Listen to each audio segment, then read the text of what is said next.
Hi everybody, it's Chandler Klebs here, and I'm doing a Hangout, Google Hangout, and I haven't done one of these for a long time, and I went ahead and started recording because I'm waiting for Poffo and Guyus to possibly join me if they're available. Poffo was at the grocery store. But while I'm waiting for them, I wanted to go ahead and record because I have some very cool things I'm working on art-wise, because I've been working on my art every time I get any spare time at all. So hopefully this will record well on Google Hangouts, and I can show you some of what I've been working on. See, I have some new things here. Now these are duplicates, except the ones with the 9,000 in their name are the large resolution files. But I'll show you. This is a flower of life thing with a rainbow gradient I worked on. And this is the yin yang. You know, that's a common symbol. And if I remember correctly, here's how I did it. In fact, I can look at the individual elements in Inkscape if I want. But how I actually made this,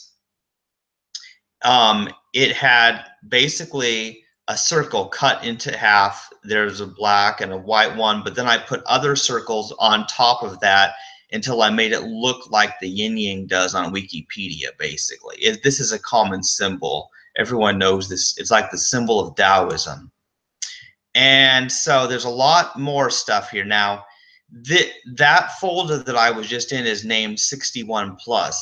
And that is because as I've been collecting art, I decided to split them up into groups of 60. Like, so there's the first 60, and then there'll be the next 60. So 61 through 120, and then it'll be 121 through 180, that sort of thing.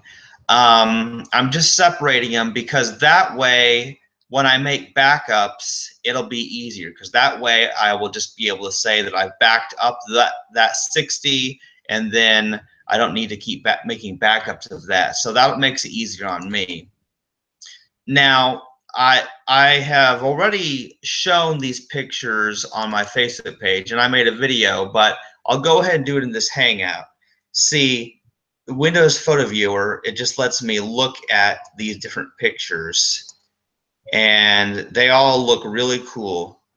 All of these were made in Inkscape. Some of them I made years ago and then found. Some of them I found in old emails. Some of them I found in strange places on my hard drive. Some of them I found on Open Clip Art, where I had uploaded the SVG files. And these are all really amazing looking things. I've sent them to my mom. She likes them. I've sent them to my counselor at Rediscover. You know, he's an art therapist, which is kind of cool that I would get the art therapist, you know. And you know what? This one looks cool, this Checker Planet 60 gone, but it still doesn't look like I wanted it to. But I still made this exact image available for sale on Society 6 because it's still very good looking. Very simple stuff. There's my classic chessboard unicorn. And in the future, I want to do more unicorns, but I want them to look not as smooth as that. I want them to look more polygon-like, to where it's clear that it's a unicorn that I made. That one is actually just like the shape of the invisible pink unicorn, one of the symbols of atheism is kind of what that is, but it's also a unicorn, so I like it for that reason. So I'm just scrolling through some of my stuff. Some of these are more grayscale just because I like them that way. Oh, there's the cat. There's the pumpkin. I'll show you the cat again. This cat and this pumpkin were really awesome things. Yeah, there's a whole bunch of stuff here, and you might see, yeah, there's the Midnight Rainbow. You might see them. I did an album on Facebook that has all of them, but this is just really cool. Anyway, yeah, I don't know if I'll scroll through all of them, but yeah, there's a whole lot there, and I've been working on something else as well. Okay, so I want to make a book of these, and I actually have a way that may let me do it. Oh, see, these are my backups. I make backups of PNG files as well as the SVG files. The SVG files are important. You know what's interesting? Like, okay, so let's say this folder that contains all of the SVG files. Man, there's a lot of stuff that pops up when I right click. This gets more complicated all the time. Windows is weird.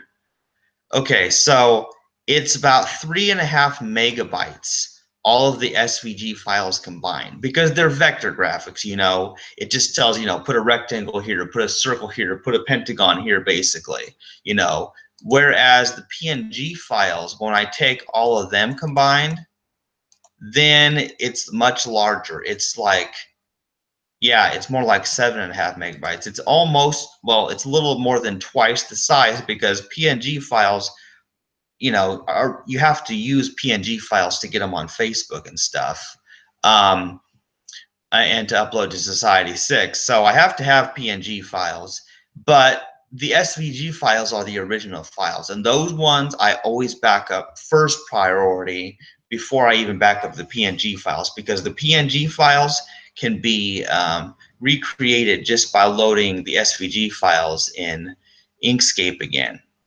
And some of these are things take, you know, maybe 30 minutes. Some of them have taken 2 or 3 hours. Some of those pictures were very detailed work, and I had to work on them for hours to get them right. So I've worked hard on this. What I want to show you here is this is an open document presentation. When I double click on this, it opens up Open Office. I don't know. Oh, wait a minute. I just realized something. Oh, crap. I just realized I wasn't screen sharing this whole time. Oh, crap. Yeah, I'm good. I'm good at art, but oh man, I was looking at my screen, but I forgot I was not screen sharing. I'm usually recording videos in my in my in my Open Broadcaster software. Okay, so I just made like the biggest boo-boo of all time in a Google Hangout. Okay, so let me go to screen share, and I'm going to turn on screen share so that you can see my screen. Okay. Okay, so yeah. Okay, so here's what I want to show you is I am using Open Office Impress to put my images into a book. I don't know how long this will take. It's kind of time consuming. I don't know how far I'll go with it. But here's the idea is just a few pages of information about it. And then after that, each page on here is a separate picture with a title. That is the idea.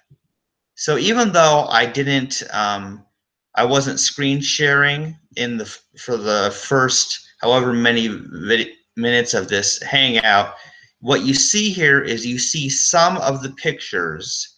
I've been putting them in the order of their date, the date of the files, you know, last modified, whatever. And because the order is not important, I don't think the order is important anyway. The main thing is I've worked on this art for a long time, and I want to make sure it doesn't get lost. So I've been making insane backups, and yeah, there's all sorts of stuff. Well, but yeah, in fact, I'll just keep scrolling through so that you can see the 30 that I have so far. Yeah, there's a lot of neat stuff. So yeah, there's a 30. So there's 32 pages when you count the 2 pages of text at the beginning. So that this program can export to PDF files. I tested it out, but I'm not really exporting any more PDFs right now until I get it complete.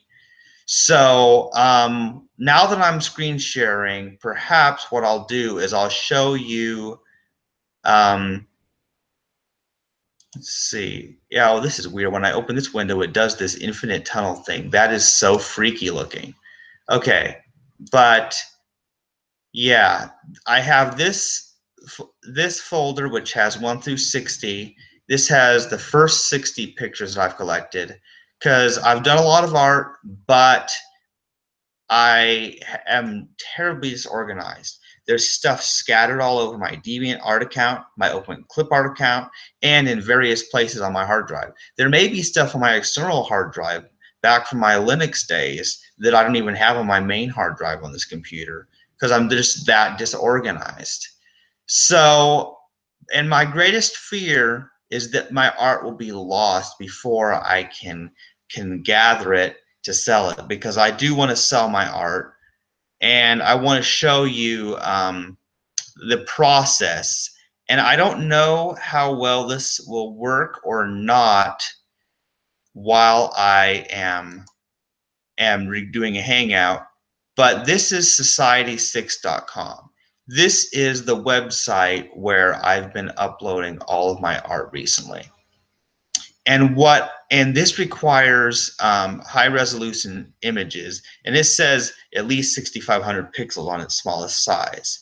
But what I've been doing is I've just been going above that and doing 9,000 pixels because that seems to work very well. Okay, so now this is the yin yang. Everybody knows this picture here. So when I'm going to do this, I'm uploading it and we'll see if it works right. Okay, so I'll call this yin yang. Let me see. I wonder how, because when I type in yin yang on Google, let me just see. They call it yin and yang. Yeah, because there's a whole Wikipedia page on this, and my image looks pretty much like it. So maybe I'll call it the yin and yang to be accurate. Yeah, because so often I just call it the yin yang, whatever. So yeah, and the thing is, it's easy to upload stuff, but I always have to give it categories: graphic design, because you know it's computer art, it's digital, and it's certainly black and white. I guess pattern. I'm not sure what qualifies as a pattern these days, but circles, Taoism, balance. Yeah, just words that come to mind when thinking about what this shape represents in religions. I don't know very much about it. I just like the shape of it. This is an ancient symbol of balance that I made in Inkscape for fun.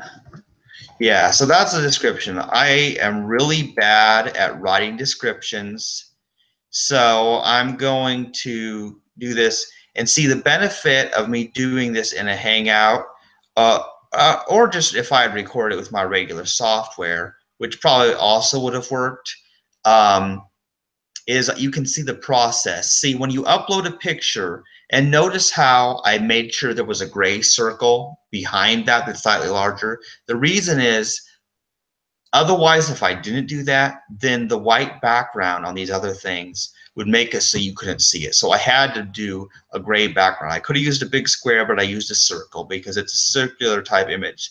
So this is the kind of thing that it can be on different products, you know, art print, framed art print, metal print, wall tapestry. There's several things. And what I tend to do is I just tend to enable all of these different products And sometimes they look funny, but I can fix it later if I need to. It really looks nice in the wall clock because that's a round shape. This is a throw blanket, a duvet cover, shower curtain. See, the idea is when you upload an image to Society 6, then it can be on any of these products. And sometimes it looks funny, like when they have it on these mugs. It looks weird, doesn't even look like the yin yang anymore, but it still looks very cool and balanced because one thing about the yin yang that I really like is the fact that it contains an equal amount of black and white. If you look at it, you'll see it's exactly half and half. There is an equal amount of black and white. This means that the yin yang is identical to the chessboard, where the chessboard, you know, has the same number of black squares as it does white squares. And so you see, balanced designs like this are my favorite kind of thing. And yeah, these t-shirts don't exactly quite look right. Oh, the all over print shirt. Oh, I love all over print shirts. They always look so amazing, these all over print shirts. Okay, yeah, I'm getting excited, people. This is what happens. Art is so exciting. Now, the leggings picture, for some reason, is not showing, but I tend to enable it anyway, and it usually shows up in the store later on. So yeah, this looks cool. It's very exciting. So even though I'm not very good, you know, I come up with little descriptions and I put in some basic tags, that words that may relate to the design. Basically, that's how I do it. And let's see how many. I wonder if it shows me how many posts I have. Oh, cool. Wait a minute. Let's see here. It tells you how many tags there are. And let's see, there's 1, 2, 3, 4, 5, 6, 7, 8, 9, 10, 11, 12, 13, 14, 15, 16, 17, 18, 19, 20.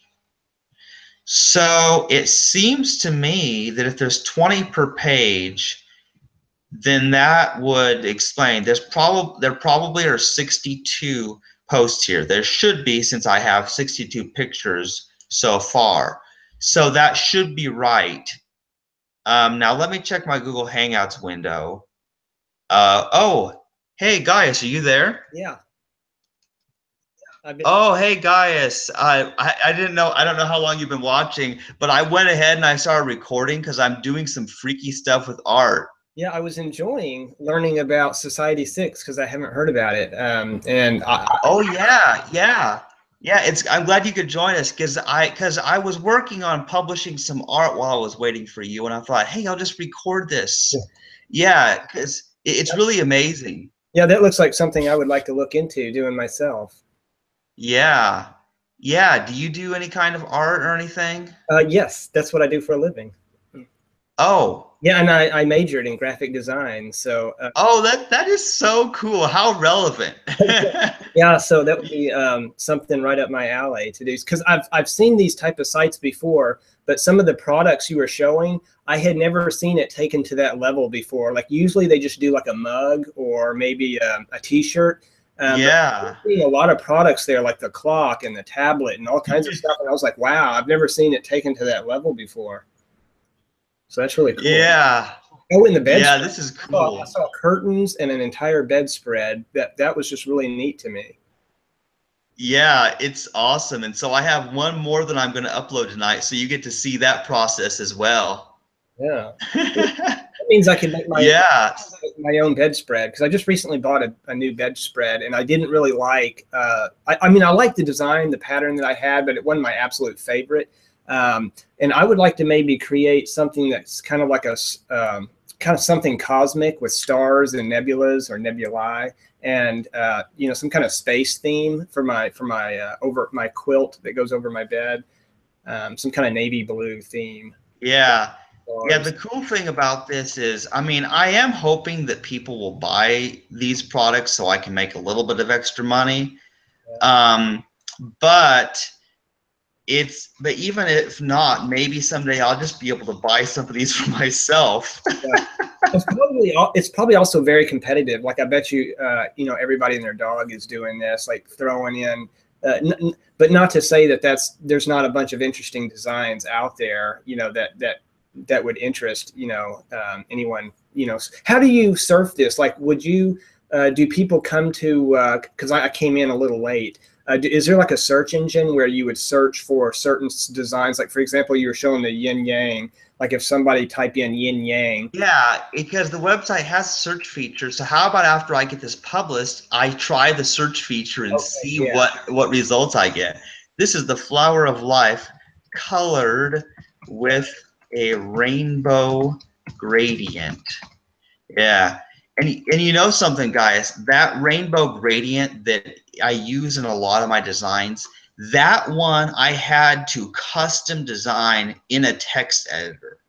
Because in a text editor. Yeah, because now SVG is a lot like HTML. If you know anything about HTML. Yeah, a little bit. I used to have to use it quite a bit.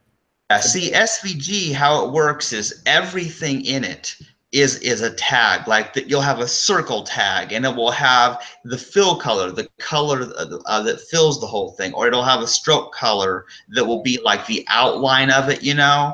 But when it came to gradients are complicated. So what I had to do is I went and I got and looked up the syntax of gradients and SVG, and then made a simple rectangle and filled it with a gradient, and I wrote the whole thing by hand. But then once I had it, I just keep that file, and then I just load that file in Inkscape, and then it loads that gradient into memory, and then I can just apply it to any shape, fill any shape whatsoever with the rainbow.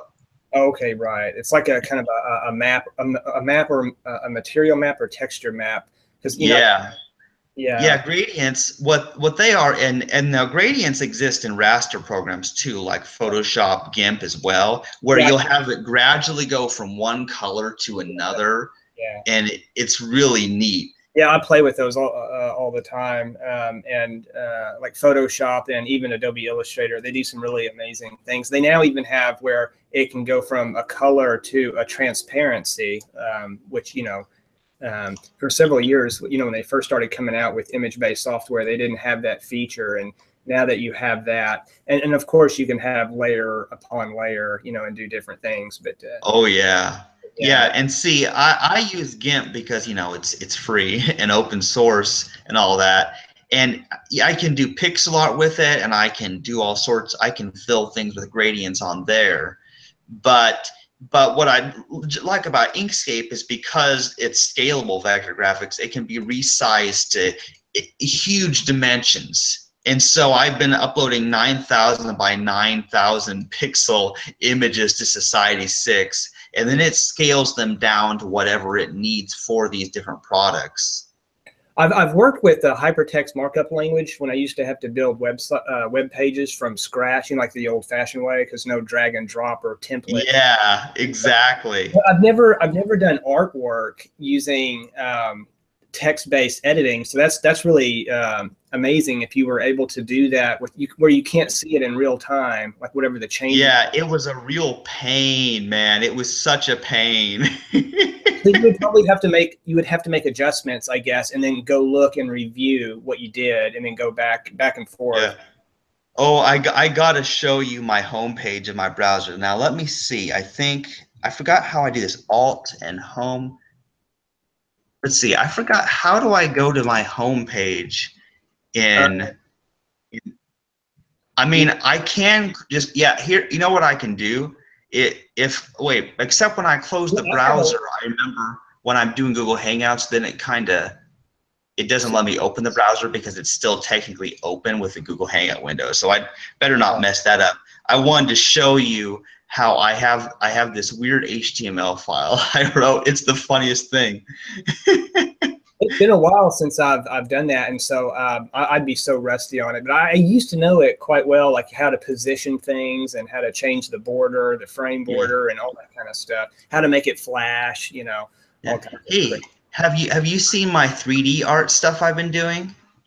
I've been seeing you post some cool stuff on Facebook, and some of the ones I see are just, you know, I've even you know, given them a like because they're just really unique looking. Yeah, yeah. I don't know if they were 3D in the sense of a wireframe. Do you mean a true wireframe 3D model? Or well, yeah, I've been using Blender. I have some files here, and since I'm sharing my screen, I'll show you. For example, this is the UV sphere one. If I open this file, it will load it in Blender, and then you'll see and this is how I've been making like these weird spheres and these weird polyhedrons. Let's see if it loads. Blender is a little bit slow, especially while I'm running Hangout, but I really hope this works because this program is cool. Oh yeah, here it is. See this? If I hold my middle mouse button, I can go all around this. This is a big ball I made. Is this the Google app, or am I thinking of a different one? Because there's an open source program from Google. Google SketchUp? No, it was a 3D program, and I just recently downloaded it myself, or you know, activated it, and it's really cool, and it looks similar to this actually. So if it's not Blender, it's very similar, and it's it's like 3D modeling where it's like almost like a ball of clay, and you can play around with it. Oh, the Sculpt GL. That might be it. Yeah, I think that's it. Sculpt GL.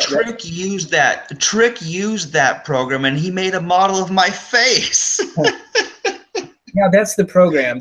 And I just played around with it for a little bit, and it could do some really neat things, you know. Yeah, and see, yeah, this ball is cool. And here's what I like about Blender. See, adding colors to things is a little bit more complicated in this program than others, but once you do it, then you can change colors at will. For example, if I select the green in my color palette here, and let's say I wanted to change it to be more orange, see how that works? Or I can change it to any color, and then everything that has been assigned to green previously will then be orange. And you could probably increase the tiling on that too, couldn't you? Yeah, in fact, I'll show you what I'll do, because this can do some incredible stuff. That particular shape is one of Blender's built-in primitives. Like its main primitive here, like you'll see first, whenever you make a new fresh project, it makes this cube. And Blender lets you do some cool stuff. So you can move the cube in all sorts of ways. You can move it specific to one of the axes, or but also here's the cool thing. Now when I go to the Create tab, I have plane, cube, circle, UV sphere, icosphere, cylinder, cone, torus, grid, and monkey. Now actually I have not used the grid mesh. What does the grid do? Oh, I'm sure that's where they give you a mesh or something that you can maybe manipulate or build planes. Sometimes like in 3D Studio. Oh, I see here. Yeah, this makes a grid that you can do things with individual shapes. See, here's what's cool about Blender. See, like right now it's in vertex selection mode. So when you select a vertex, all of the other things connected to it move along with it. But you can also, well, see, 3D Studio Max, like I used to work in 3D Studio Max for years, and this is very similar. They have it to where if you select a vertice, it can move just like what you're doing there, and then they have the option where it'll affect neighboring vertices to where it kind of morphs like water. So I can select an edge too. Right. Like if I select an edge, it selects this particular edge and moves everything along with it. Yeah. But then here's my favorite. My favorite is when I select the face. And that means I can select one of these things and then it selects that entire face, so the entire square from that grid. And here's where things start to get really interesting. I actually went into edit mode. See, edit mode, there's these different modes. Edit mode lets you select these individual parts, but object mode is where you select the entire object and move it around. Right. But I'll show you what the UV sphere is so cool. Okay, so I just made a UV sphere. I'm going to zoom in on it and see this now. It has these different parts, but see over here it says 32 segments. We're going to increase that and make it very like high poly. Yeah. See, as I increase it, then it tries to fit more of them along there. But you can crash the program if you put too many on here. Yeah, I know. I used to crash 3D Studio Max all the time by doing that. Yeah. I would want to work with shapes. I would always try to smooth my objects because I just wanted a smoother surface. And every time I would try to work with really complex polygons, sometimes it would freeze up my program.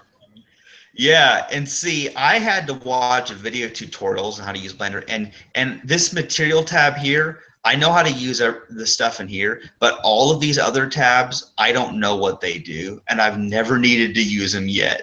They do some freaky stuff. You know, if they have lofting, lofting is a type of workaround, so that way you don't have to work with so many facets, which is bogs down the computer processing. For example, if you have a circle and then another spline, you tell that, you select the circle, which is supposed to serve as the profile, and then it spins or rotates or extrudes along that other spline, and you can make all these amazing shapes where they're perfectly smooth. For example, the contour of a couch or something. Oh. And so it doesn't work with like a bunch of little facets, which is like really slows down the computer and everything. So yeah, interesting. I want to show you though, while I have this open, I want to show you the coolness. And this is basically the process of how I colored that other sphere I showed you. What I do is I can select one face or I can select multiple faces by holding Shift and clicking on them. Yeah. And then here's where it gets interesting. I basically make a color slot. Let's see. I want to change the color of this. Oh, okay, now that changed the whole thing to red, but that's not a big deal. I simply add a second color here and make a new color, and then let's say that I want to make this cyan. Then basically it's like an index color map where it's not like full red, green, blue. You just tell it, oh, I want this color and this color to be in my image here. So now that I have that and I have all these selected, I click assign, and then it has assigned all of those faces to be that color. And so that's how I did it, but I have some other ones that I've already colored. For example, now I showed you the vertical one, but here's the horizontal one. Is Blender open source? Yeah, it's open source, which is cool. It was hard for me to learn to use until I watched the tutorials, but it's open source, and for that reason, it runs on Linux and Mac as well as Windows. Okay, good. Yeah. So yeah, here's another one that it's very similar. It's just kind of going. Yeah. This is horizontal instead of vertical like the other one. And then I have one that's not even finished yet, one that's very time consuming. Let me ask you right now, are you able to, for example, select a face and then upload your own image, for example, a picture of the backyard, and then attach it to that facet, to that face? From how I understand it, you're supposed to be able to do that. And I think it has something to do with the textures. Right. That's what 3D Studio Max lets me do. It's really cool. Yeah, yeah, because I wonder, like, and for example, I see. I go to the textures, and it lets me select an image or movie, or something. So there is a way to do it. If you have an image, there's a way to set a face to be an image. that's something that I would want to try sometime if I knew what kind of image I was going to use. Yeah. But yeah, let me show you. See this here, this is not complete. Wow. But because basically what I've been doing is I took the vertical 6-colored sphere, and then I started trying to color these faces individually. And as you can imagine, that takes a long time because there's 36 both horizontally and vertical. So that's 36 times 36. Huh. It's a huge amount. Starting to look like a 3-dimensional yin yang, rainbow yin yang. Yeah, it's kind of freaky, but yeah, I mean, it's really cool the possibilities that this program can do. Well, I bet you. And I'll show you the black and white one. See, I made here's like a black and white version of the horizontal, and for some reason, black and white still looks cool to me. Well, yeah, especially if applied correctly. I mean, like in interesting ways. Yeah, yeah, and you're probably familiar with the Platonic solids, aren't you? I'm not sure. Platon. Oh, yes. Yes. Yeah, I have all 5 of them here. Okay. I have, like, for example, the tetrahedron.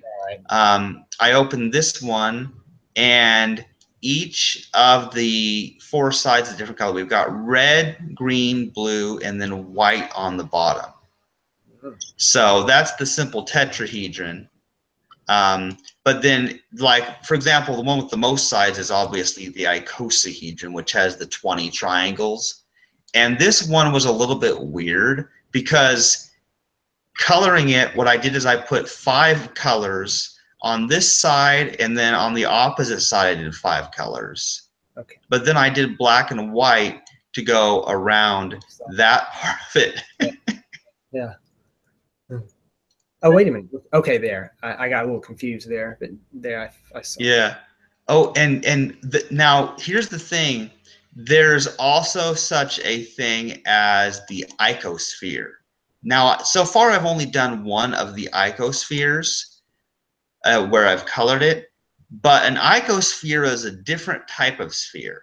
Blender can make these, and what you see this is meant to look like a sphere, but every side is a triangle.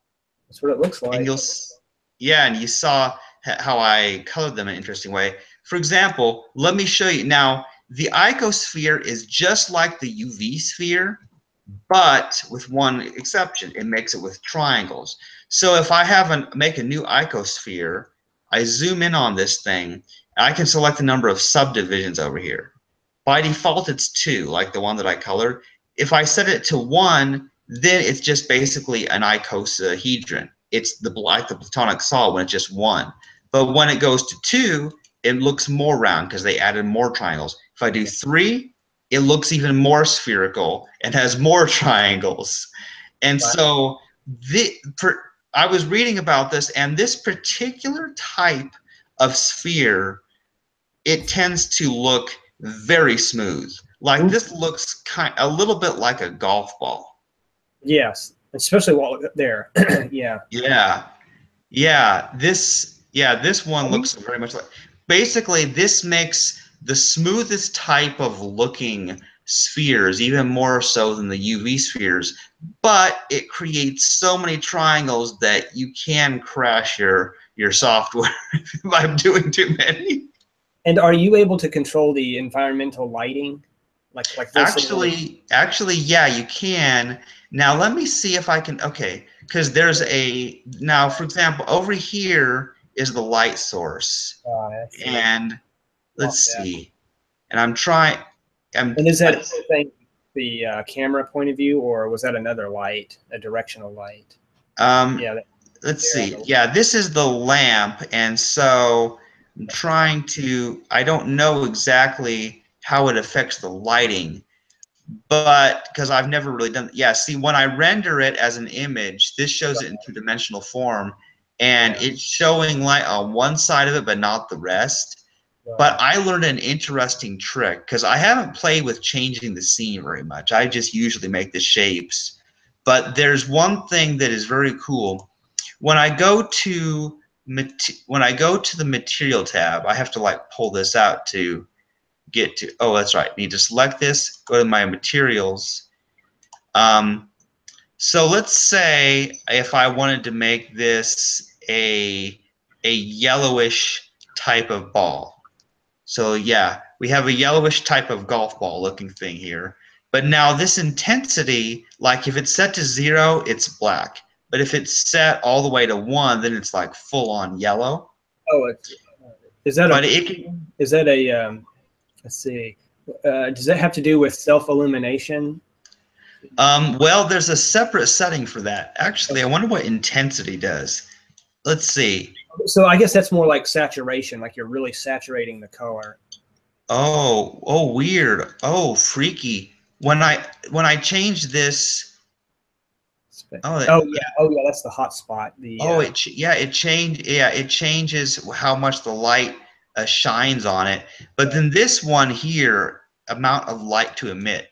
Check this out. When I do this, the ball itself becomes a light source. Right. So then when I render it, then it shows up as bright yellow, and so your light source, it still shines off of it, but it's still bright regardless of that. Yeah.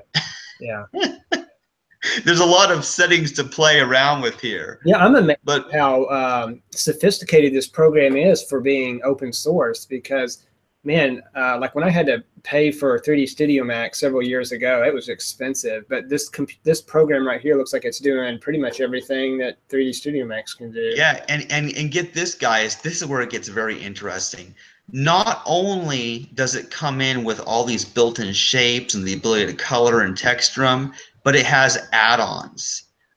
There's a whole bunch of add-ons. There's some that come pre-installed, and then there are others that you can find on the internet in random places and install them. But there are all these add-ons, and see, the ones that aren't checked are not enabled, but then some of them are. You have to pay for them when you go search for them and find them? Well, some of them you do pay. Like some people sell their add-ons for Blender, but all these ones here are free. Okay. Yeah. And see, for example, let's see. A lot of these, I don't know what all these do. Snap utilities line. Extends Blender snap controls. Weird. But see, there's this one. This one here was not enabled by default, but I enabled this because this is the one that makes Platonic solids. Yeah, the extra objects. So now it only shows so many things here. And now the monkey is fun. The monkey is like the mascot of Blender for some reason. It's a monkey head. Play with it, I bet. Do all kinds of stuff with it. I saw a video online where somebody set the monkey's head on fire. I don't know how they did that. But so when I go to add mesh, it has all of these usual objects. Can you read those? Yes. Yeah, but in addition to all of those basic things, including the monkey, it has these other things to add a single vertex, but the math function is the coolest thing because under here is regular solid. And so what this lets you do is it lets you create any of these. There's the tetrahedron, the hexahedron, the octahedron, the dodecahedron, and of course the icosahedron. So this let me make those Platonic solids really fast by just this plugin that automatically creates them, and you can change the size of them too. You can make them like super huge, which is usually unnecessary though. Like I can set that back to 1 because I can just zoom in on it if I want to see it bigger.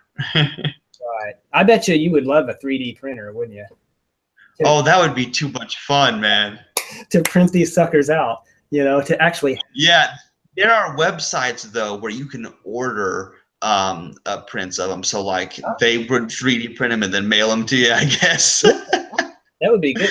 I a while back, it took me a long time, but I drafted out a command module, the Apollo, program that, when they landed on the moon with the, oh, actually they didn't land on the moon with the command module, but that stayed in orbit. And I've also tried to sculpt the lunar module that did land on the moon.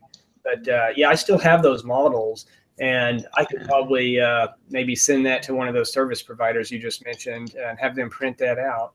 That would be really Yeah, it's cool. And see, Blender, it can export some other things like it exports FBX files, and it also exports like STL and object files and other weird stuff. And the file formats are kind of confusing for me at first. For example, you probably know when you were first getting into 2D graphics, like there would be there's all this stuff. There's there's JPEG, there's GIF, there's all this weird stuff. Yeah. But knowing the difference, like now I know with two-dimensional how you have PNG, which has transparency, but you can have full regular blue color, whereas JPEG is always lossy and kind of compressed, but achieves smaller file size sometimes. Yeah. And then the GIF, which allows the animations, which GIF is actually one of my favorites but it only supports up to 256 colors, and I'm thinking, who uses more than 256 colors? Like, seriously? I used to have a GIF animator where I could, create little animations with 2D art, and it's been a while since I've installed it. I'm sure it's even better than what I used to do, and I don't know. Hopefully, it's not too different, but I'd have to relearn it again because it's been a while since I've used it. But yeah, well, here's now. I know how to make GIF animations in GIMP, and how it works basically. So, like, let's say you make a frame-by-frame image. Like, let's say that you make an image, and then you do another image, and what you can do is you can do them as layers in GIMP, and like GIMP, it has its own file format. You save it. But you can also export it as a GIF file, and then what it will do, you can set it to take each layer of your project file as a separate frame in an animation. So it's like, draw something here, duplicate the frame, change it a bit, duplicate the frame, change it a bit again, and then save it, and you can actually do animations using GIMP entirely. And GIMP is open source as well. How do you spell Yeah, not that I would know how to actually compile and edit the source code, though. How do you spell GIMP? Is that just GIMP? Yeah, GIMP. Yeah, it's really nice. It looks in a way it's like Blender because it's intimidating. It has all these menus. Like, where do you go? There's all this stuff, but there's only like in GIMP, there's only a few tools that I actually use. Hey, would you like me to show you GIMP?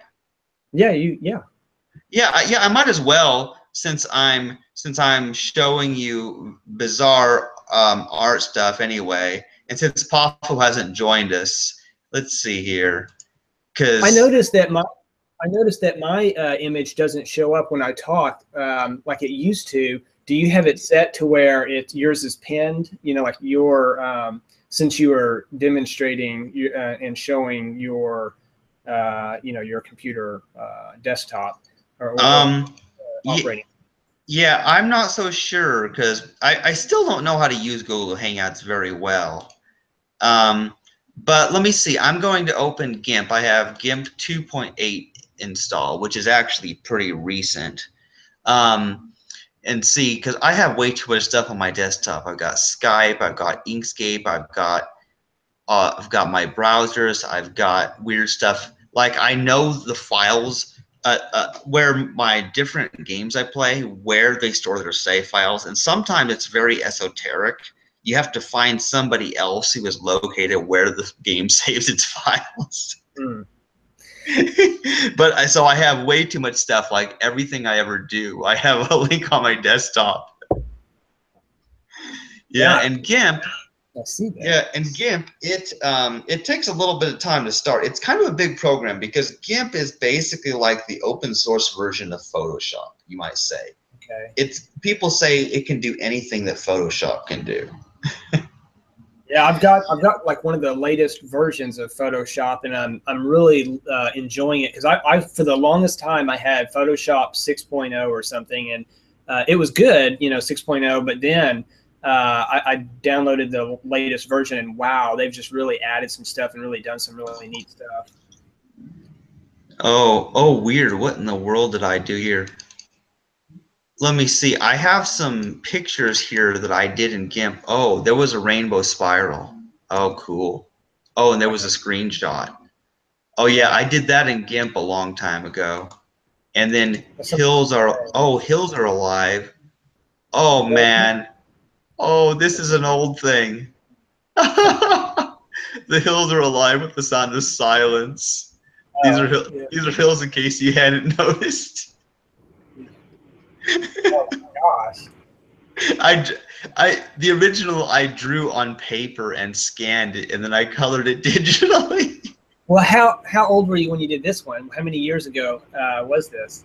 Oh man, I must have been like, what, maybe, I don't know, teenage years, maybe early 20s. Okay. Did you date it? I don't think I dated it. Yeah. Oh, see, that's how it looked originally. Yeah, this black and white. That's how it looked originally, and then I colored it. So I can't believe I still had that file. Oh yeah. So anyway, the file should have the date. The file details, the file properties. yeah. Now, of course, this one looks like it was edited recently. So yeah, it was edited in 2017, but the original paper was probably years before I ever put it on the computer. Sometimes you can open it, like right-click on it, look at details, and they'll tell you when it was originally created, even though it was modified. Let's see. Yeah, let's see if, and I think I transferred it from my Linux computer years ago. Wait, go. Yeah, that's. Let's see. Does it? Yeah, date created. Oh darn! It says too. Sometimes. Yeah. Sometimes they get if you save it on. Although you know what, I believe that image. That's right. I think what I did is I uploaded it to my DeviantArt account a long time ago, and then I downloaded it to my computer. Oh, that's right. So that's why it has a recent date. Right. But yeah, but there's a lot of stuff. But anyway, let me show you. Now, this is GIMP, and it can do a lot of stuff. So let's say I want to create a new image. Like, okay, it has a default of 640 by 400. So we have a new image here, and there's a variety of things we can do. We have the pencil tool, which lets us do some interesting stuff. See, I can do stuff like that. Ooh, I can right click and access all these things. Let's see. But yeah, so there's this, and then there would be like the eraser tool to erase it. Oh, but see, there's different properties. There's these different tabs, like, and these things are dockable, and you can move them around too. Oh, yeah, dock them, yeah. Yeah, so like, oh, see, if I take out the red channel, everything looks cyan. And if I take out the green as well, then it's blue. I can mess around and freak it out. But then, see, here's the tool options. See, now what we see here is the brush size. So I'm using the eraser tool. So if I make it bigger, like, okay, let's make it bigger. I now have a star eraser. I mean, I could go back to the pencil, and I can place a bunch of stars here. Whoa! And then now this paintbrush is different. It draws a more smooth looking, like anti-aliasing type stuff. In fact, I can zoom in. Yeah, see, I can zoom in, and when I place them with that tool, it knows it does like the gray things to make them look smooth. But when I do the pencil tool, it's a hard edge painting, then it's like this. Wow. So yeah, and so there's all these different brushes you can choose from here. Like, what in the world is this thing? Sand dunes? Whoa. Let me see what happens if I, okay, let's see. Texture. Oh, freaky. Yeah. Oh, freaky. Oh man, this does some freaky stuff. And see, I can, oh, and get this. See, I select all and cut, but see, these are the colors. You've got your foreground and background color, and you can go to edit. You can fill with background, foreground color, and you can fill with the background color. And then it has options to fill with pattern. Ooh, there's a pattern there. Oh, yeah. Yeah, now let me see, how do I change the pattern? Because It caused me to have a seizure. oh, I know, it's freaky, isn't it? Yeah, because one of these tools I've used before, paint using a brush with variable pressure. Okay. Oh, weird. Oh, right. Oh, and if you have a touch sensitive screen, oh, the longer I hold it in a place, right, the more it makes. Press on a touch screen, or if you use your touch screen pen, then yeah, yeah. I'm trying to see. Now, let's see. I'm trying to figure out. One of these is the gradient tool. I'm just trying to remember which of these. Let's see. Oh, fill selected area with a color or pattern. Okay, so get this. There is, yeah, there's the foreground color fill. Yeah. Oh, I see the gradient watch if you want that. It's right. It's on to the right of the paint bucket. Oh. Yeah, there it is. Oh, fill select area with a color gradient. Oh, the gradients and patterns are different. Okay, so there's patterns. Oh yeah, so there's these different patterns. So like, let's say I want to select one of these patterns, like this rocky looking thing. Oh yeah, so that fills it with a pattern. But let's say that I wanted to fill it with a gradient. Oh, there it is. Oh, cool. Yeah, there it is. Huh. Oh man, this is freaky. See, see, when I stretch it out, it makes it bigger. Yeah, I know. But if I just whoa. Yeah, I have fun with this sort of stuff all the time in my, Yeah. See, that was the spiral. There's different ways to apply it. So there's linear like that. So that's one way to do it. And then there's radial. Yeah, yeah. Let's see. Now there's bilinear, but then there's radial. Yeah. Whoa. Yeah, and now I can do radial gradients with Inkscape as well. And one of my images did something. You can go in there and edit that color pattern. They usually let you do that. Like let's say you wanted to remove that cyan and change that out. You can swap that out and do different things like that. Yeah, I'm sure you can. I've never actually edited gradients in GIMP. And I've just used like the defaults. What are you nerds doing? Oh, I'm showing Guyus some weird stuff. Was that still GIMP? Is that still GIMP? Yeah, I'm still on GIMP right here. Yeah, and I'm trying out different ways of applying this. Ooh, now it said blending. I don't know what it's gonna pop out next. Oh, freak! but yeah, see, because there's all these different gradients that GIMP has pre-installed. So, oh yeah, see, yeah, this does foreground to background. Oh yeah. Oh, I see. Yeah, see, like that. That does it hard edge. And that's similar to things that I've done in Inkscape, but there's foreground to background. Oh, there's these different things. So, oh, yeah, like that. That's like how Inkscape tends to make it look when I use Inkscape. What do you guys want to have a hangout, or are we just doing like tutorials?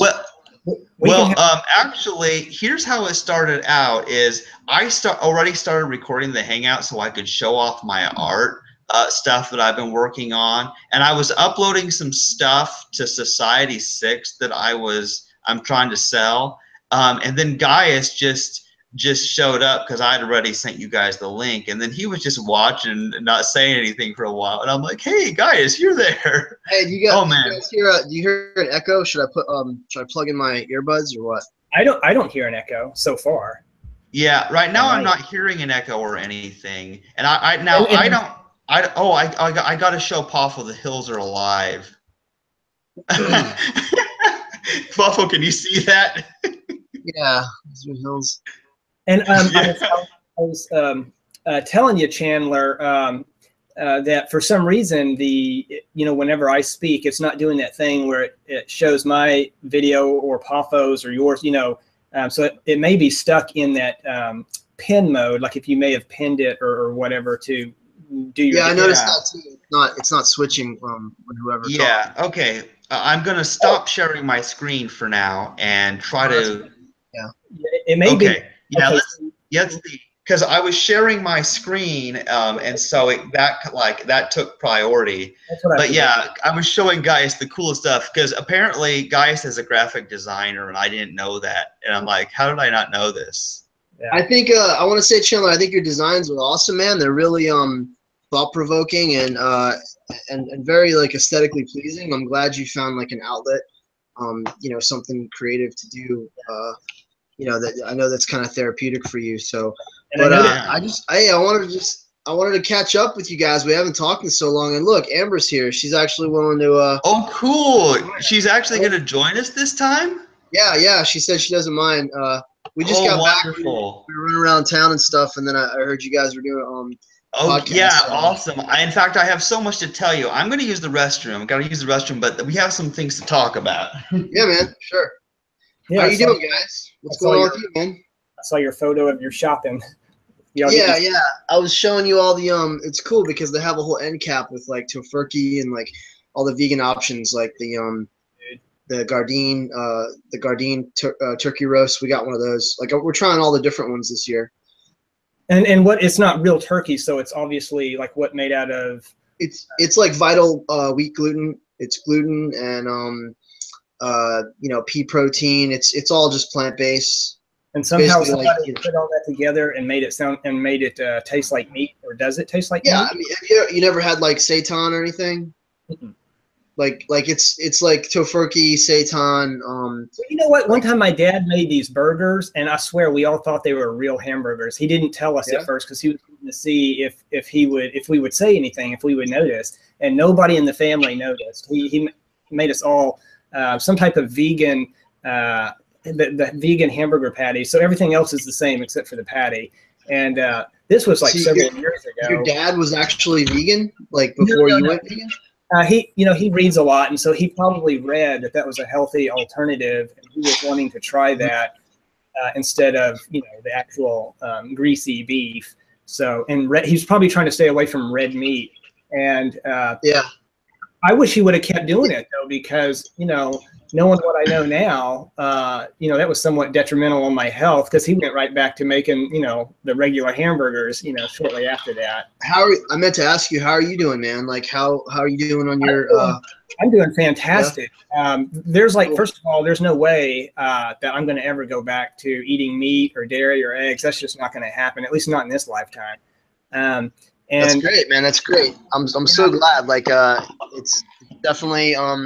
Yeah, I was just thinking about it again today about how much gratitude I have that you and Chandler and Angie directed me, along that path when you did, because I'd still be eating meat right now. I'm still probably, inflaming my gut because I've had all kinds of health issues, inflaming my gut and stuff. And ever since then, and this is important, this is a big deal. I've been struggling with an illness off and on for a little over 10 years. But ever since I've gone vegan, I haven't had any major sick episodes since that period. So, and that's a big deal. It's true. I mean, you can't, cool. You can't beat a plant-based diet. I mean, in terms of metabolizing the food you eat, digestion, it only makes sense. I mean, it's the easiest food you can put in your body. It's real food. It's what humans are intended to eat. I actually feel sorry for a lot of other people who don't have a genetic predisposition for even fruits and vegetables. It's kind of like a lot of people, how there's certain people who have a genetic predisposition to liking alcohol, and it's really hard for them to stop. Because it's harder for some people to stop alcohol. Like two of my brothers have that issue. I used to drink with them, but it was so much easier for me to quit just because my body genetically, I just for some reason never craved it that much, like some people do, and it actually always kind of made me feel sick and gave me headaches and stuff. So it also has to do with your personality and your character. I mean, if you have an addictive personality, if you've got sort of if you're emotionally imbalanced and you tend to overindulge, things like that, like you're going to be more prone. You know what I noticed? Alcoholism and drug addiction. Yeah, substance abuse. I noticed that conservatives and far right wing Republicans tend to be meat eaters more often, and Democrats tend to be more often. That's purely ideological patterns of environmental influence, like essentially like conservative right wing, generally Judeo-Christian mentality that goes right along with it, being raised in the South or whatever. Like, right. Yeah, that's like I would say, I don't know the demographics, but I would say that the greater number of vegans and more progressive and forward-thinking people are going to be liberals. They're going to be Democrats. Guys, there's some interesting stuff that I want to talk about relevant to veganism, actually, and that's why it's so cool that we're having a hangout again. It's nice to talk to some people who understand, because I'm surrounded by people who don't. And it's okay, like for example, I have this friend that I've been hanging out with him on Saturdays and Mondays. He's actually works at the same grocery store I do, and we get together, we play video games, we have lots of fun and that sort of thing. And here's the thing, he knows how I am about the animals.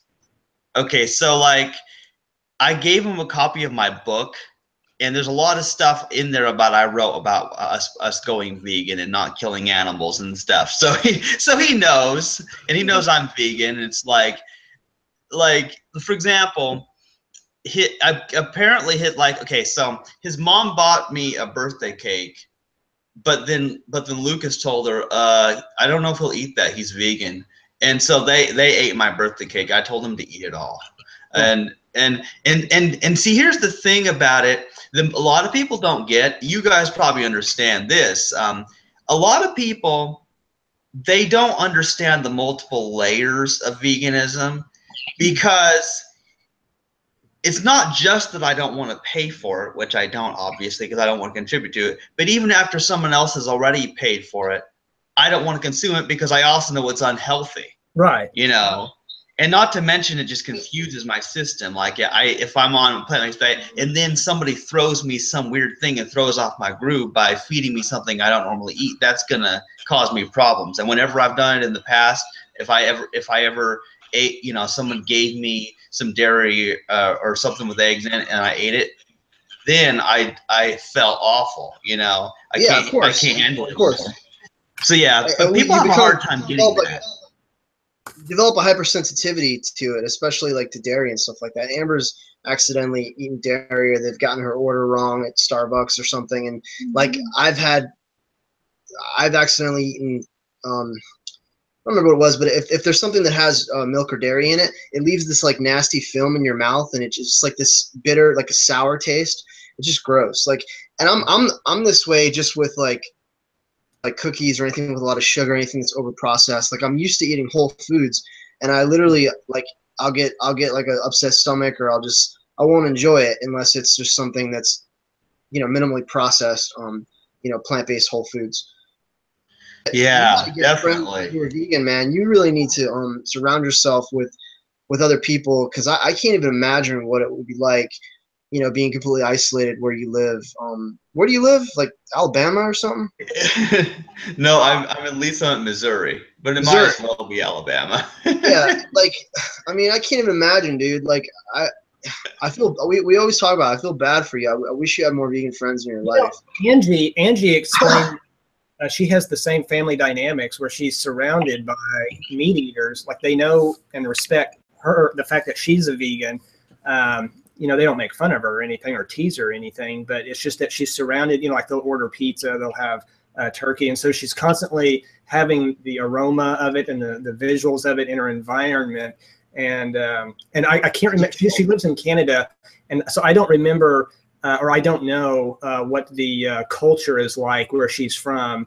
But like you're saying, there are certain states like down south that, wow, you know, it'd be a lot harder for some people to go vegan and to remain vegan in certain states. That's for sure. You know, it's not, and it's not you necessarily. It's not your conviction that's wavering. It's just, it's discouraging. It's so discouraging, and it makes it that much more difficult because you're overwhelmed. You're surrounded by it. You're completely, you know, engrossed in this culture that is so speciesistic and you know. See, they don't even know they don't know the difference. You know, they literally. Yeah, see, here's the thing: is it makes me feel good to hear people like Guyus, who he listened to us, you know, and he went vegan and made his life so much better, and he's grateful for it. See, but other people, they just think that you're attacking their way of life. Like, people are so attached to the way they do things. You know what I've concluded, especially after watching Poffo and looking at some of these demonstrations, you know, the activism. I strongly believe that one of the best approaches, since most people are self-centered and are very, you know, egoic and thinking just about themselves and not the animals. I noticed the like the cube activism, Anonymous for the Voiceless, they do tend to put a lot of weight on protecting the animals, which is great. But most people, sadly, that is like the third, you know, the lesser concern that they have. If they would focus more on people's health, because that's again, you know, since most people are self-centered, and if they learned how detrimental it is to their own health, to their own well-being, to their lifespan. Let me explain something to you guys. We actually do cover, it's the ethical side, the environmental, and the health aspect. It's all three. It's multifaceted. But we are actually instructed to always bring it back to the animals, to the ethical, to the idea that you know, enslaving and confining and exploiting animals is wrong, because people will not remain vegan if it's strictly for health reasons. If that means they're just plant-based. Like, you have to have an ethical, moral motivation that keeps you. Do you find that most people, that keeps you? Go ahead. Do you find that most people, because I don't even know, I don't even have a clue. Do you find that most people do respond to the animal aspect of it? Like, when the people that you talk to and interact with on one. Yeah, absolutely. Everybody is against what they see on the screen. Everybody says that it's wrong. People are moved emotionally. But then they start spitting out these excuses. Well, what about protein? Well, what about humanely raised, humanely slaughtered? Well, I have a you know, a deficiency. I have to eat like this. Well, I tried veganism and it didn't work. Well, yeah, just all these excuses. And so fundamentally, they know that what they're seeing on the screen is wrong, and it pains them. But at the same time, there's this cognitive dissonance, and literally they're going against their own programming, their own you know, indoctrination. That's what we have to fight against. Exactly, because they were raised thinking that that's acceptable. All of us. Kill animals, right, for all food. And so it almost takes that visual, you know, those visuals that you show them, the video, because I've heard people talk on YouTube before who haven't seen the visuals, and they will sit there and talk all day long about how all just pseudo-intellectualism until they actually see the footage. Yeah. That's what makes the difference. They will rationalize away the suffering and the torture and the killing of the animals. Well, first of all, they don't know about it. They're not even aware of it. They don't even, they're literally, oh, cows produce milk. This is chicken. This is beef. This is pork. And they know that it comes from animals, and that's it. It doesn't go any further. There's no awareness at all of the actual processing of what the animals experience, what they go through. I didn't think about. I was an animal lover my whole life, and I never thought about it, man. I never thought, like, well, I wonder how the pigs are killed. I wonder, you know, like producing, the cows producing milk. You just don't even think about it. But their babies are literally taken away from them. They're impregnated. They carry for 9 months, just like any mammal. Yeah. And their babies are stolen from them, and then they're hooked up to milk machines. We're stealing their bodily secretions. And so see, that's the thing, Poffo, is that, you know, when I was a kid, I sure didn't know that, and I wasn't made aware of it until I was reading and watching videos on stuff, and like, oh yeah, that's right. Like, because a lot of people, they still just think that cows produce milk like all the time. Yeah, or if you don't milk them, they're going to explode. There was this guy. There was this guy who tried to tell me that well, if we don't milk them, their udders will explode or something like that. Like what? It's true. It's true. They'll get infections and they'll get swollen. They'll get inflamed. But that's because their babies are supposed to be nursing. Like if you didn't take the damn babies away, we wouldn't have to milk them. So the farmers aren't doing them a favor. They're not being altruistic by milking them. Like they're the ones impregnating them in the first place. The milk, their udders are swollen to produce the mammary secretions are there for their offspring. And so they're not, people don't think about this. And then I hate that one that there was that thing, tell this fucking idiot that you don't have to kill a cow to get their milk, because it's like a vegan protesting in front of the milk aisle.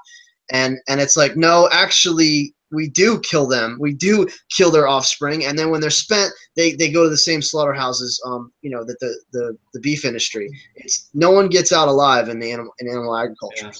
Yeah, and my mom was talking about the idea, like, well, what if humans only took some of the milk but let the calf still drink it too? And why are we using animals in the first place? Yeah. Why are we using animals in the first place? That's we have to get away from that mentality. Exactly. See, here's the thing about it. There's no reason to do it in the first place. And see, here's the deal is, as far as I know, we don't do this with human babies, at least I hope not, where like, oh, we just go and suck on their mom's boobs, like, hey, I want some, okay, then you can have some. Like, we don't do this with others, we don't just go around sucking on human women's boobs. So why are we doing this with cows? Amber said, unless you're on some weird websites. But yeah, there's lactating. Yeah, not the kind of websites I would visit. Yeah, or we never think about dog milk. We never think about rhinoceros milk. We never think about I'm trying to think of mammals. Bear milk. Even whales. Cat milk. Why? It's because cows are these large bovine mammals that produce a lot, and they're so easily controlled. They're so easily subjugated. That's why, because they're so docile and they're easy to dominate and exploit. That's why it's been done with cows. And they've been bred to grow faster and produce more milk and with larger udders, and hybridized, and they're completely genetically modified. Yeah. So the point is, stop and think about it for a minute. If you wouldn't drink dog's milk, if you wouldn't drink, name some mammals. I'm trying to think, like yak's milk. Actually, I think some people do. Reindeer, like reindeer milk. But then the same thing with goats, because they were so heavily populated, and our early ancestors were goat herders and shepherds and stuff. So it was the animals that we could exploit, that we could get something from. And precisely, the ones that they always exploit always tend to be herbivores, I've noticed. And why? Yeah, of course. Because they can't really fight. They won't let them. The other animals won't let them. The other animals will you don't try to go and milk a wolf. You just don't do that. You'll get your hand bit off. But the point I'm trying to make is, why all you have to do to help people connect the dots is say, why are we not deriving milk from these other animals? Why have you never stopped and thought about it, that we're just taking this from one animal? Why do you think it would be weird to take it from another animal? It's still an animal. It's still not your milk. It's still it's still not made for your consumption. You remember that one guy? You remember that one guy you kind of went that one guy on Facebook that you went head to head with, and he kept saying it all comes down to preference, personal preference, and I could tell that guy didn't really give a rat's ass about animal rights and all that. Wait. I mean, what you're talking about, I do like. That's like every day, an everyday occurrence for me. So you're saying in a thread on a post? Yeah, it was, and you wanted me to join in, and this guy, he kept trying to make the argument that it comes down to personal preference and blah blah blah, and I could just tell by the tone and the things that he was saying that he just didn't really care about the animal aspect of it, and so I kept wanting, because there was a bunch of people going at it with him. And I kept wanting someone to bring up the point that, first of all, his personal preference affects the health of our planet. Because, if somebody would have brought up the harm that factory farming does to our planet. And then with the detrimental effect it has on his health, if somebody would have said that, like, okay, well, go ahead and put aside the, oh, he was the one that was bringing up the fact that plants have feelings too, and you remember that guy? I mean, again, you're describing like every day of my life, dude. It happens. Like everybody does this kind of stuff. Yeah. He was talking about science has discovered that plants are conscious and that they have feelings too. I hear it every day. Yeah. Well, see, he was obviously not going to be persuaded with that side of the argument. I get what you're saying, guys, but you think he would have cared if I would have said it's bad for your health? Because first of all, I would think we've not been raised to believe this. We've been raised to think that we need dairy for calcium, we need meat for protein. He would have to be convinced. Like, you'd have to show him the data, the scientific data. It's not that we convince anybody. They have to be exposed to the information. They have to literally be exposed. Right. That's a big point. What I would say though, we have to let people know. Hold on a second, Chandler. We just got to let people know that we've all been lied to. First of all, that the animal agriculture, the food, Food and Drug Administration, literally our culture, Western culture, and all around the world has lied to us about everything. Like everything we think we know is wrong when it comes to nutrition, first of all. Well, go ahead. And I agree with everything you just said, Poffo. Yeah, because people, they still have been brainwashed into believing that it's healthy and that they need these things. So that's why they have to be exposed to that information before they can even understand that it truly is bad for their health. But beyond that, we have another issue. People do things all the time that they know are not good for their health. Right. They drink alcohol, they smoke cigarettes, and, well, they have sex and give themselves sexually transmitted diseases. You know, it's like people do not care about their health. We don't operate based on logic and reason and common sense. We operate based on our every whim and desire and emotional yearning that we have, and pleasure, gratification of our temporal desires. Yeah. So I've always said this to you. It's the same thing with like the free will myth. We gotta speak to people on the level that they're at, on an emotional level. That's why we show the footage, because it touches them on an emotional level. And then if you have videos, documentaries like What the Health and stuff like that, and you show them, lead them to websites like nutritionfacts.org with Michael Greger and stuff, they're seeing the information coming from an authority figure, not just from someone on the street, and that is more impressive, and it resonates with them. Yeah. So there's a whole psychology involved. Go ahead. Yeah. Well, here's an interesting thing. Okay, now this is something that this is true of my friend that I usually hang out with. Now, here's the thing: is his family, they're animal lovers when it comes to, they have this dog, they have 4 cats, Lucas's sister has a pet turtle, and so they have their pets, see, and they just love them. They do anything for their pets. But then, of course, they're not only are they eating all these other animals, but they, like Lucas, he actually goes, and today he shot a deer, and so now he's cleaning up and trying to prepare and cook and eat that deer. So I needed a vegan hangout, because it really bugs me when you have a lot of fun with someone. I missed a little bit of what you said, but I'm getting the vibe that I missed you were breaking up.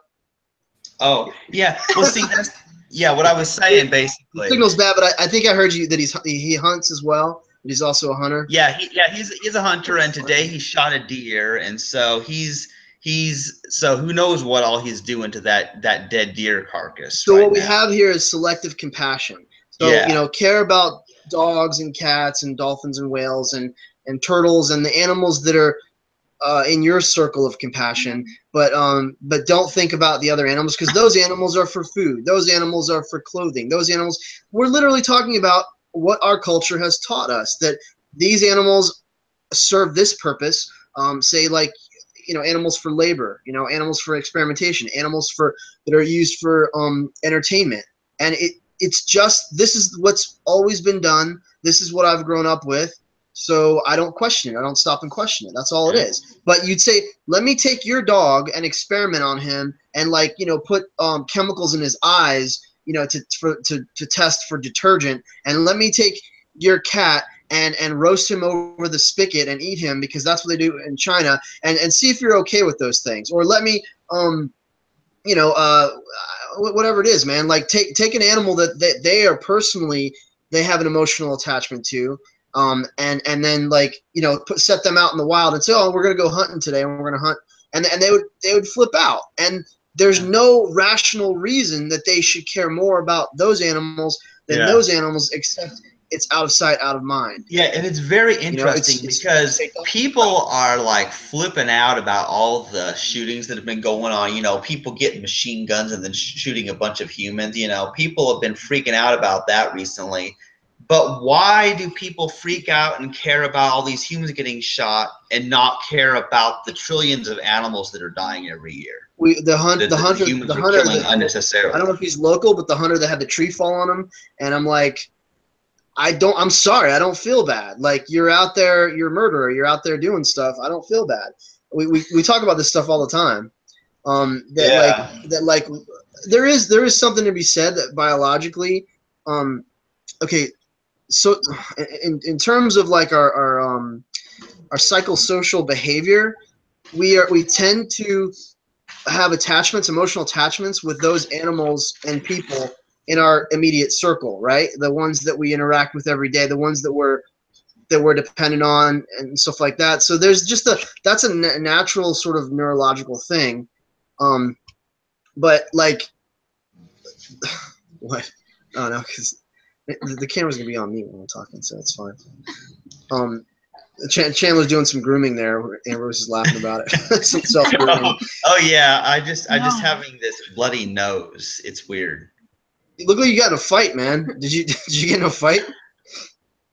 No, I don't know what it is, but for whatever reason, it's on the outside of my nose. It's not coming out the nostrils. It's just this bloody nose I have on the side of my face, and I have paper towels here. I'm wiping it up with, sort of. It's all good. You don't have to explain it. It's okay. It's okay. We're live, man. Okay, that's enough. Yeah. Anyway, no, I was just saying that we do tend to obviously have a greater emotional attachment to those or human animals that guys. Yeah, y'all are cutting out on me really bad.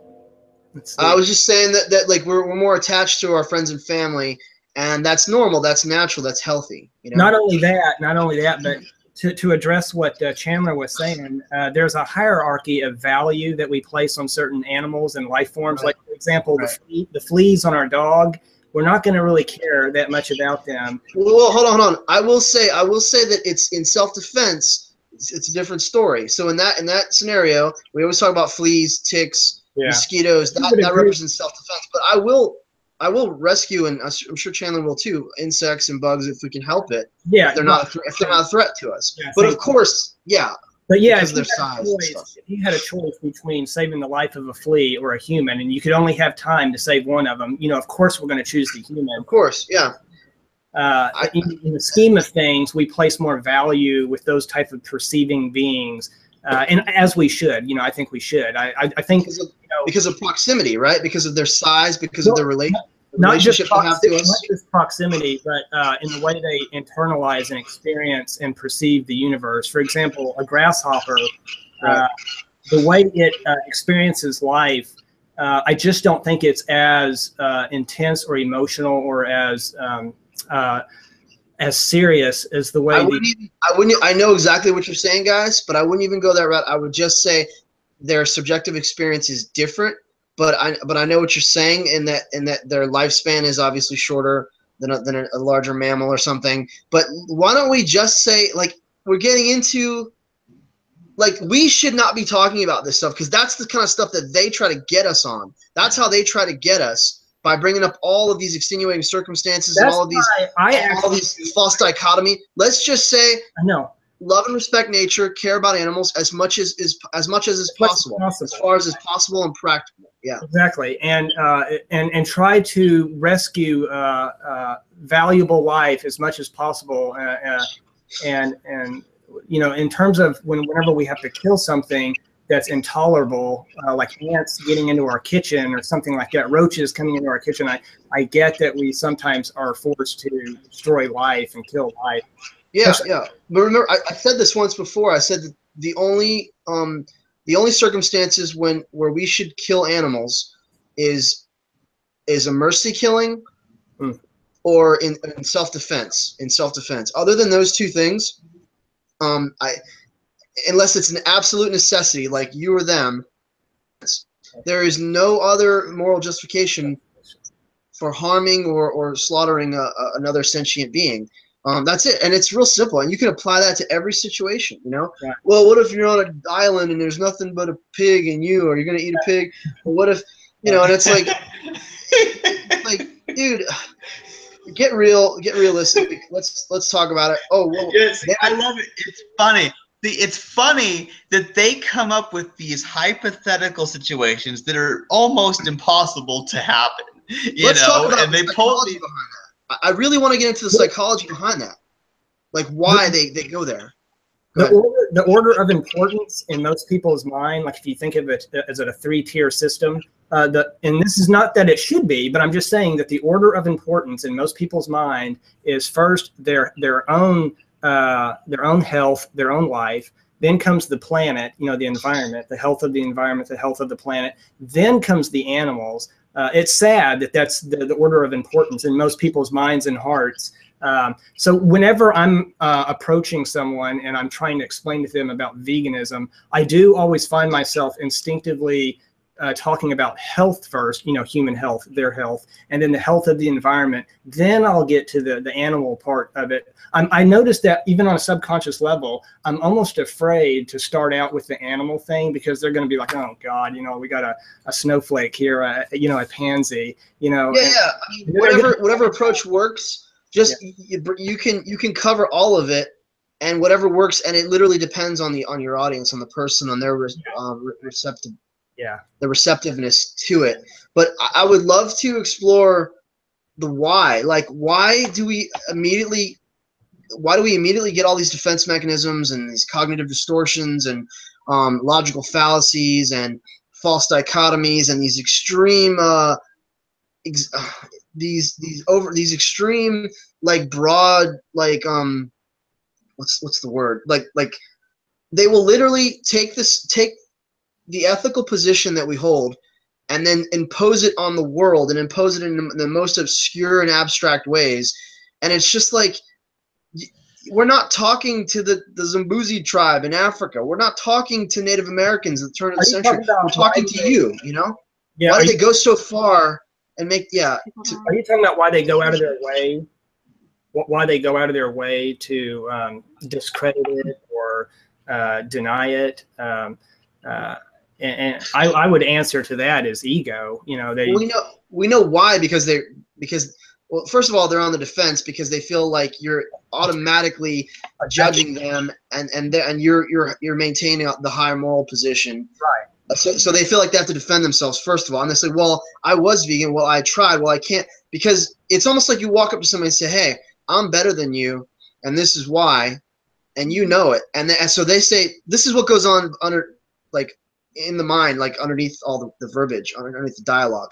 Okay, I'm better than you, and you know it." And they say, "You're right. I know you're better than me, but I don't want to feel like I'm a piece of shit. So now I have to think of every excuse in the book to fire back at you." So that's what they end up doing.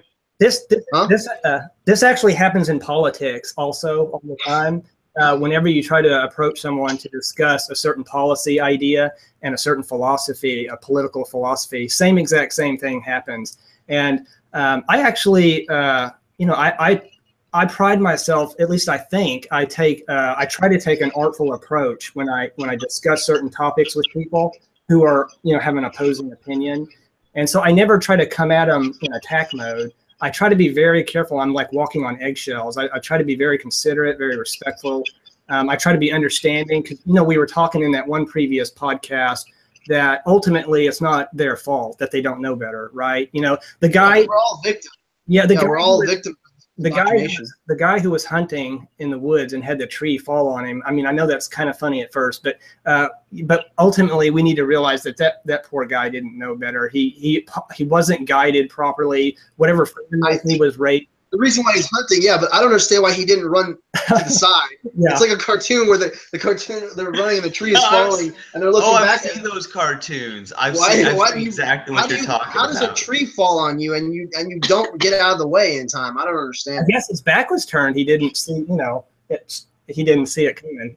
I don't want to talk shit. I mean, it's obviously it's a horrible tragedy, but at the same time, it does bring up the question. You're like, why should I care? How many millions of animals has he contributed to the torture and slaughter? But he's just an animal.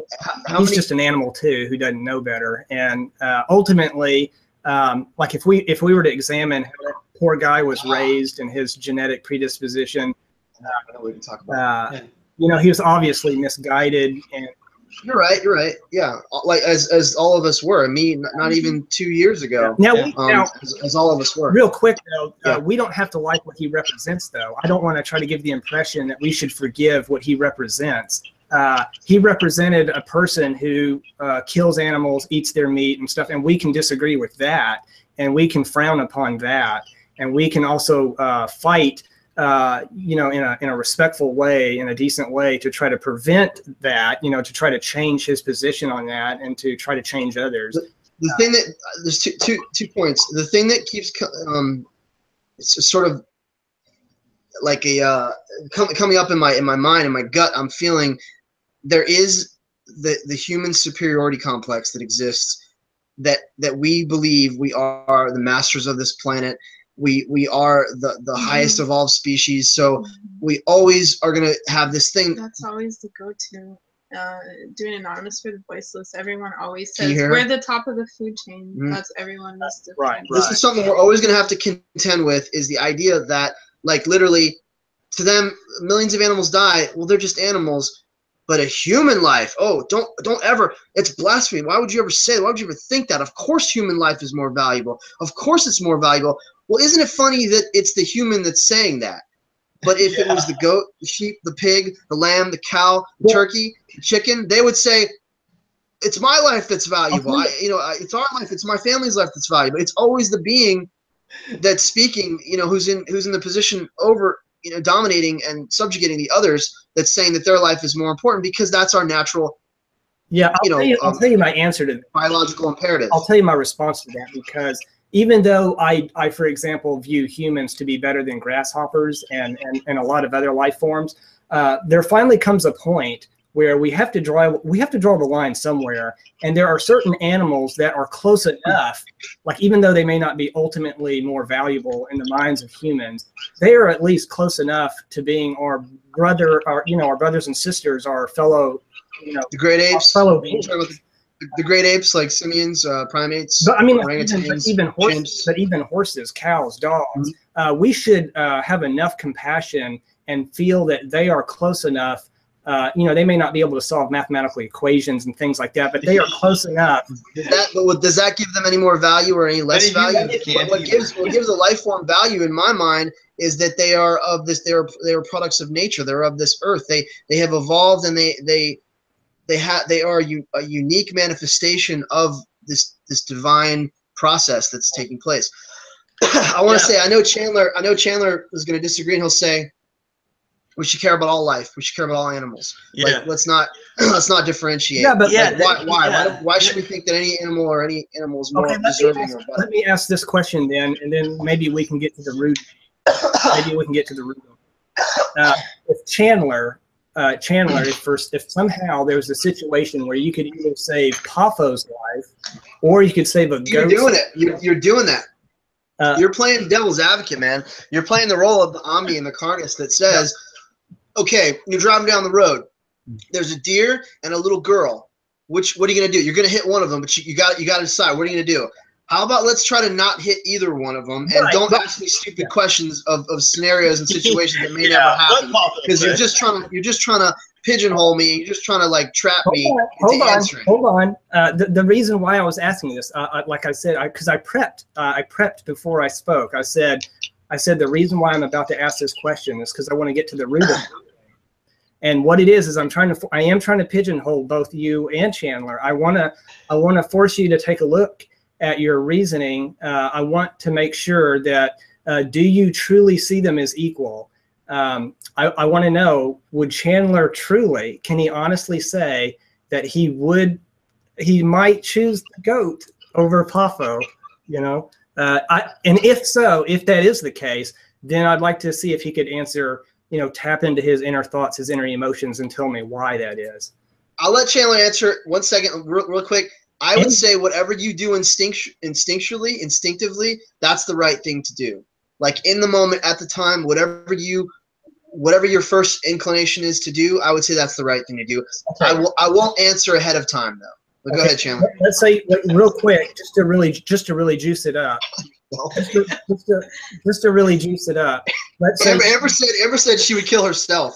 She would just crash the car, so she doesn't have to kill anybody. No. Listen. That sounds like me. Let's say you had a pile of ants on one side, and then you had a pile of human beings on the other side. And they were good-looking people too. I mean, we're talking Brad Pitt and Angelina Jolie. We're talking some good-looking people. And this goes back to size and scale. I still think that like we hold value to those beings that are large and that hold the same space as us in terms of size. I'm trying to get you to see. Hold on, Poffo. I want to see where Guyus is going with this. It's getting interesting.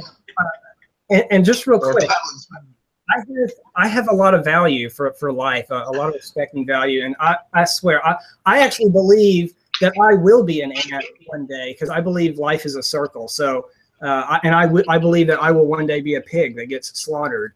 But putting that aside, do you really believe that that it would be okay if Chandler chose the pile of ants over the pile of humans, you know, or a crowd of humans? And do you like truly believe that it is okay, you know, like for me, I'll tell you how I would answer. I would let him answer the question. Yeah. Did you want me to answer the question? I didn't think anybody was going to answer, but okay. Oh yeah. Okay. So now it depends on which specific situation we're coming up with here. For example, let's suppose that it was between Poffo and what was the other thing you mentioned? A goat. Oh yeah, Poffo or a goat. Yeah. See, here's the interesting thing about it. Now, I would say that in this particular case, I would want to save Poffo because I know he's a vegan activist and I know how influential he is at causing other people to go vegan and therefore causing less death by saving Poffo's life than saving the goat's life. 20 more goats. Yeah, exactly, saving more goats by saving Poffo. So that's how I do the math on that particular one. Yes, there was a value judgment. Let me say this. If it was another human between the goat and another human, such as my friend who's a hunter, I would say him. Or Jeffrey. Yeah. Okay, that's a good point. I actually think I would choose the goat over Jeffrey Dahmer or what's the we just came back from the movie my friend Dahmer. We just watched the movie about Jeffrey Dahmer and his teenage life, and it was only at select theaters, but it's fascinating. I really wanted to get to this thing. I want to talk about free will and what people are responsible for, because Amber believes in free will, and Amber thinks, and we talk about this all the time. This is such a fascinating thing. I would love to cover this because I've never had her on to talk to you guys about it. For you guys to be able to explain it to it. Actually, guys. Yeah. You don't believe in free will either, right?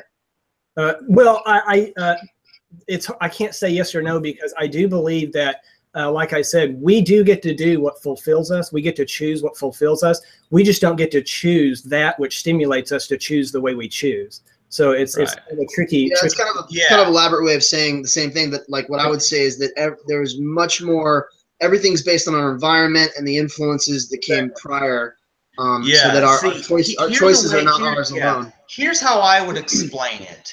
and in terms of relating the free will issue to the carnism and veganism, realizing that I didn't choose either of those. I didn't, first of all, I didn't choose to grow up in a culture being fed meat, dairy, and eggs, and being taught that this was normal and it just being a thing that I didn't question. I first didn't choose to be in that culture, but I also didn't choose for people to come along and show me the path of veganism and show me the benefits and show me what was really happening to the animals. And so both of these things that affected me were things out of my control entirely, because they were things other people did. Yeah, but you and I even believe that even when it comes to the available choices, the available options that we are given, you and I still believe that ultimately the universe is pulling all the strings. The universe is stimulating us to have the thoughts that we have, the emotions that we have, and encourage us and motivate us to choose over B. Yeah, and see, I'm trying to present a very simplified model here. It's like, yeah, first, we don't even choose which options we are given to choose from. But then in addition to that, we don't choose our entire background causal history, the way we were raised, not to mention our genetics and our preferences that cause us to choose the ketchup over the mustard. That's a perfect segue. That's a perfect segue into what I want to talk about. Let's talk about serial killers and people, you know, sociopaths and people who are. What was the guy with the swastika on his head? I can't remember his name. Manson. That's it, Charles Manson. Yeah, I would choose just for the record, I would choose the goat over Charles Manson. Okay. Charles Manson never killed anybody. Remember that? I know, but he had such a negative influence that caused a lot of other people, and so I would definitely prefer the goat. You know, using Chandler's rationale a while ago, I would definitely choose the goat. So that was a great example that he gave. He touched on a very important thing there, because it's all about value judgment. You know, when it comes to trying to decide what life form has more value to this planet, how many of us are really trapped in those, you know, and to make those hard decisions in those situations, though? Hardly ever. Like, we literally have so much freedom of choice. That's another good point. That's another good point, because you said that people often try to raise that as a defense, and hopefully that's what you come back with. How often do we? They're unrealistic scenarios. Like, if you're going to give me a scenario of something that will never happen in your lifetime, in your life, then how is it relevant? It's completely irrelevant. It's just a diversion. Yeah, well, you know, for example, okay, now you'll find this interesting, Poffo. Okay, so I had this podcast I did with Trick over the abortion topic, and he gave me hell, seriously. Okay, so he was coming up with all these unrealistic scenarios where there was a tick that attached itself to me for 9 months or whatever, and all this weird stuff. He was pulling out all these strange thought experiments to try to convince me to be okay with abortion. And I don't think that a thought experiment is ever a credible platform to make a moral decision. Like, let's base our morality on cause and effect and consequences and things that are practical and applicable to our everyday life. Boom, that's it. Yeah. Yeah, I agree. I mean, now these thought experiments are interesting for sort of an advanced topic. Like, this was interesting how Guyus came up with that thing about, would you say Poffo or the goat? And I was able to come up with a response to that, because I'm able to think through these situations. But yeah, these things don't happen. You know, I mean, they don't happen. They don't. Go ahead. Real quick, even though they don't usually happen, there are times where, for example, you could choose, do you hit the deer or the hobo on the side of the road? And the reason why we bring up scenarios like that is not because we believe that those scenarios happen often. It's to get at the root of your rationale, why you feel a certain way. And that's why a while ago I was saying that it is ridiculous when people try to talk about the fact that humans are more valuable than animals, because my point is, animals, even though they may not be as kick-ass as humans, they're kick-ass enough for us to want to care about and to try to save. And what makes a human being more valuable when a human being has such a massive destructive quality about them that a non-human animal doesn't have, that a human being literally is capable of so much more damage than an animal. We're not that valuable. We're valuable in our own mind because we have potential to do so much, but that's it can be argued. For example, that's why when he brought up Jeff, or I was saying, are you trying to say something, Chandler? Are you? Yeah, I'm trying to say something here. Okay. Yeah, see, here's the thing. Now, my opinion of humans is that they're not as kick-ass as Guyus you think here. And I would say that, like, this whole idea of one species being more valuable than another is a really hard thing, because that acts as if there's a value judgment apart from the behavior and function of what they do. And human beings, because of the destruction, like Poffo is trying to point out, the destruction that a human causes automatically means that, like, downgrades them on my scale of value in terms of how harmful or helpful they are. Like an earthworm, the average earthworm probably does more help to the planet than a human, because none of the harm that a human does. So, like, when you look at the ants and the worms and the birds, like, they actually would be more valuable on that type of scale in terms of their actual behavior. But humans, because of their arrogance and because of their stupid societies and their religious beliefs and all this stuff, that unfortunately, because of how irresponsible we are, and because of how irresponsible we are, because we don't act in accord with our own nature, we are the only species that goes so far outside of our natural biological function in terms of our behavior, in terms of our diet, in terms of how we treat each other, how we treat the planet. It's just like Agent Smith says, human beings are a virus. Like we consume all the natural resources in one area, and then when it's all used up, we migrate somewhere else. And that's okay. But to be fair, Chandler, every human being also has incredible potential. We also have this incredible capacity to think and reason and plan and envision and dream and think in abstraction and create and produce incredible technologies and artwork and things that can benefit. We have the greatest influence, as I've always said. We have the potential to save millions of animals at the same time, where other animals don't have that same, there's no other way to say it, power, like sort of authority. So we are the gods and the devils of this world, and it's basically just about, even though we do have our assholes and our cool people, and it's hard to determine pussies and dicks. And it's hard to determine which one dominates at the moment, because it flip-flops throughout history. Sometimes there's more assholes, sometimes there's more cool people. You guys see Team America? Team America? I don't think so. Matt and Trey Parker is a great skit. There's pussies and assholes and dicks, and he completely breaks down the whole philosophy of life of how you should be. But I'm gonna butcher it if I try to quote it. So just watch it. I'll find the clip for you and send it to you guys later. But hey, I want to talk about I gotta finish my serial killers. Hold on. Okay, go ahead. But if you were to take the average person, the average human being, like, you put the assholes aside, put the cool people aside, and just look at the average human being, which is not all that, they're all right. I can genuinely say that if I had the choice whether to save the average group of ants over the average group of humans, I would choose the humans. Now, why would that be? That might be a whole other podcast, but I could go into analyzing that further. But I just know instinctively, right off, being honest with myself, I know that I would choose the average human being over the average ant every time.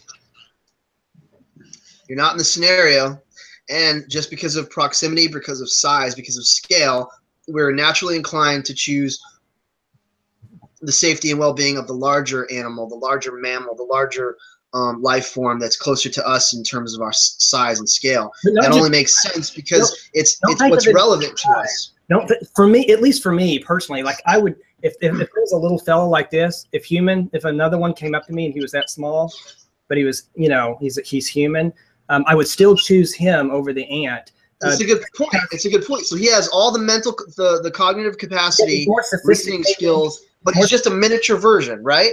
Yeah.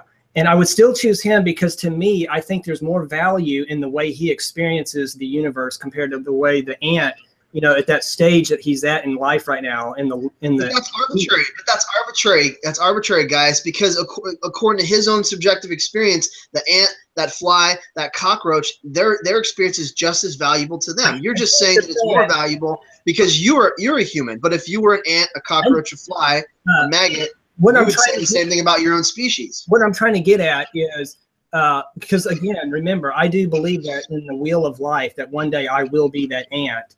But I believe that at that stage, the way in which the universe is experienced by them is just simply not, it doesn't hold the same amount of weight as it does. In fact, they would actually be pushed.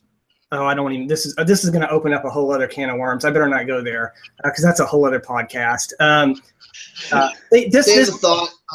We'll revisit it. What I was about to say is, God, that branches off into a whole other thing that I would have to really express some certain points of view that could get messy.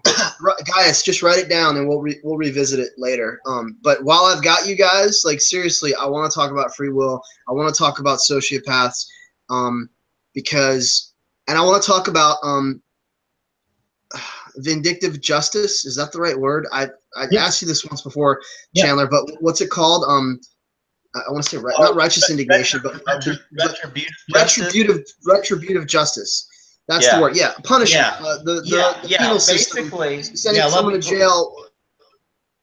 I wanted to address that.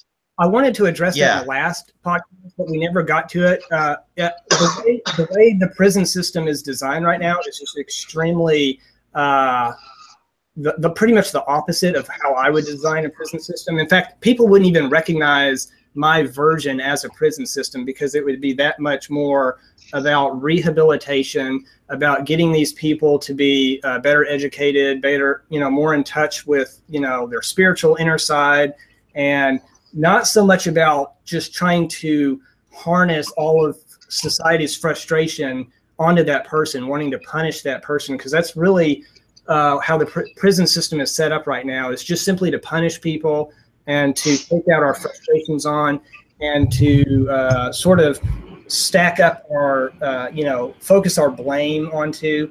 It's almost like if something happened to my arm, if something went wrong with my arm, I don't sit there and punch my arm to get mad at it and to punish it. I try to do what I can to fix the problem, to heal it, because it's a part of me. It's, so when somebody goes wrong in society and they become like a broken unit, so to speak, we need to learn how to fix it, fix the problem, but don't sit there and throw tomatoes at it, and don't, So let's address it. Don't idea is criticize it and spit on it and call it curse words and things like that. Quarantine. And so it's working out. We quarantine exactly those who are a danger to others, or danger to themselves. We quarantine them for their own safety, for the safety of others. That's what should take place, and then we rehabilitate them when we get to the core of why they're behaving that way. But where does it fit in? Where we need to punish them? They need to suffer. I think that on some level, it's because we're trying to teach them that what they did was wrong, and we're trying to create disincentives. Like when I put my hand in the fire, that's true. When I put the fear of punishment. When I put my hand in the fire, the pain of my hand burning is to communicate to me that I'm doing something wrong, and to provide a disincentive for me to change that behavior. So I'm not opposed to putting in disincentives for people to create little, punishments. I'm not opposed to that. I just think that most of the punishment that's being designed is, first of all, ineffective, and it's also designed to just to sort of take out frustration and accusation, and let's say there's the victims. It's for the sake of the victims as well, the families, so that they can have a sense of justice, a sense of peace for them. Yeah, it's them getting out their frustration that person killed their loved one. It's all about making them pay in a way that is actually not logical. I mean, if you really think about it, yes, yes, that person killed their family member, and that's sad. It really is sad.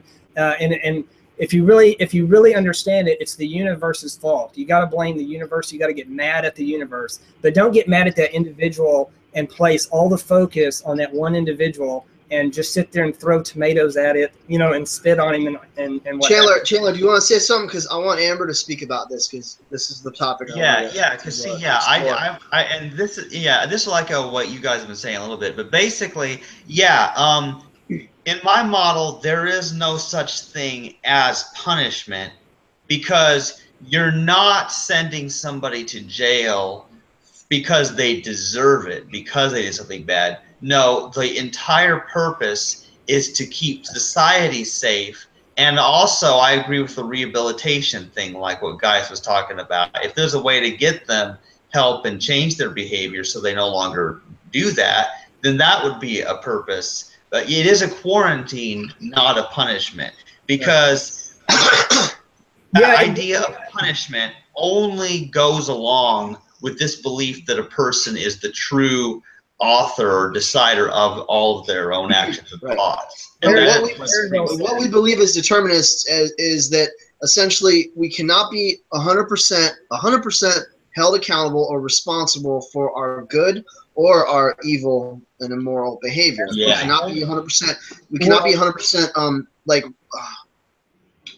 We are not responsible.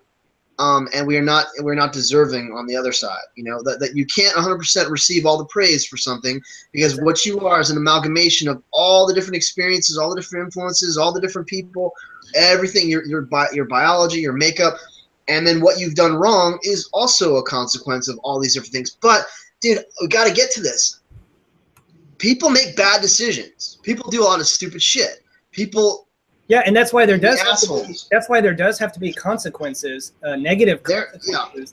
And I even said in my video some of the things you were saying a while ago about even praise. They don't even deserve certain praise, because like even Thomas Edison, who invented the light bulb, or the Wright brothers, it was always meant to be that would unfold, that certain things would come together that would inspire them to discover the shape of the wing, and to figure out the aileron. It was all meant to be the airfoil shape. It was predetermined that would go. I listened to our last really extensive, really long podcast where we covered everything: free will, veganism, the nature of the universe, the evolution of life, all this kind of stuff. And I know that much of what you say, guys, it stems from your belief, your philosophy as a pantheist, and you have a kind of stoic, overarching belief that when it comes to, it's almost like the divine providence or the sovereignty of the universe, in that like everything that happens is almost preordained and predestined. I don't necessarily hold the same view, and I'm just fascinated about like who's responsible for what when it comes to the good decisions, the bad decisions. I'm really not who's responsible, because we know that ultimately no one is really responsible. But what I'm saying is, what route do we take? What reaction do we have to people that harm us, that do things wrong, that to what degree do we hold them accountable? That's really important. Well, like I said earlier, we have to look at them as a broken unit, as a broken device, because that's exactly what they are. And sometimes it's a broken circumstance, the environment, the situation. In this world right now, every environment and circumstance is broken. Like whenever we see a great deal of whether it's crime or injustice, wherever we see that is the universe communicating to us, saying, okay, something's wrong here, and you need to make some adjustments. So let's say, for example, you see how we're seeing all these mass shootings happening right now in America.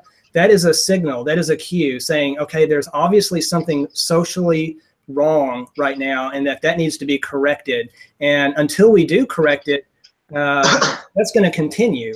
And because you can go back and it's also the media spinning it, because they want to they want to like blow it so far out of proportion and keep us focused on it. Yeah, basically, but there blame is it on having guns.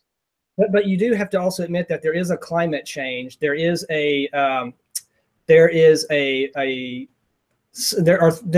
did not happen 100 years ago. Are you telling me there's a trend of violence, Guyus? That do you know that if you had cameras up all around the world, you would find violence every single day, every hour, every second, in every single country? There is violence, there's atrocity going on. It's just what the media chooses to focus on.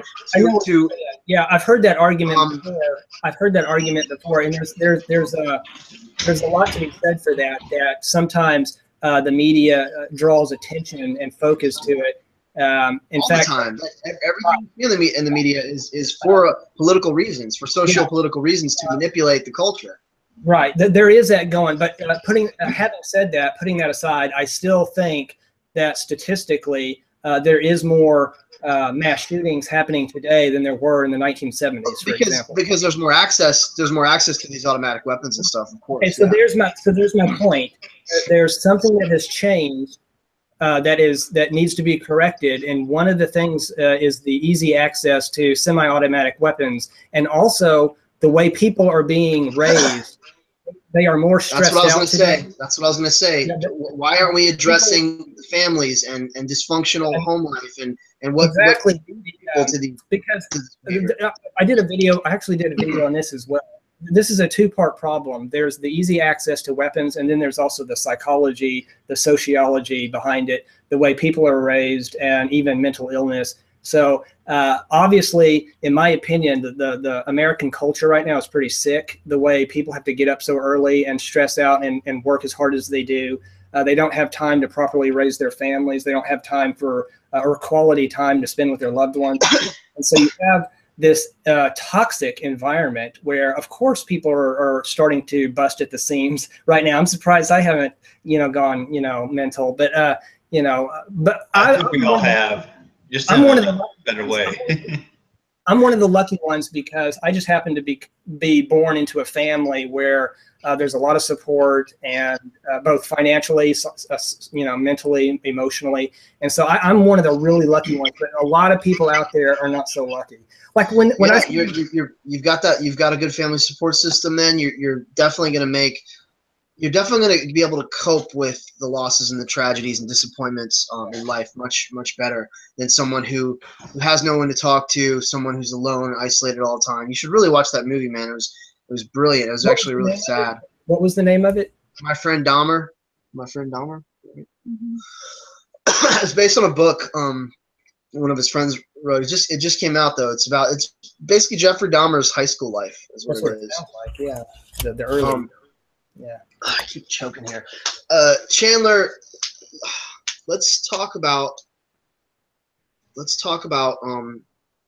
how much an evil person is responsible for the evil things they do, and how we should respond when they harm others, when they take advantage, when they manipulate and other people.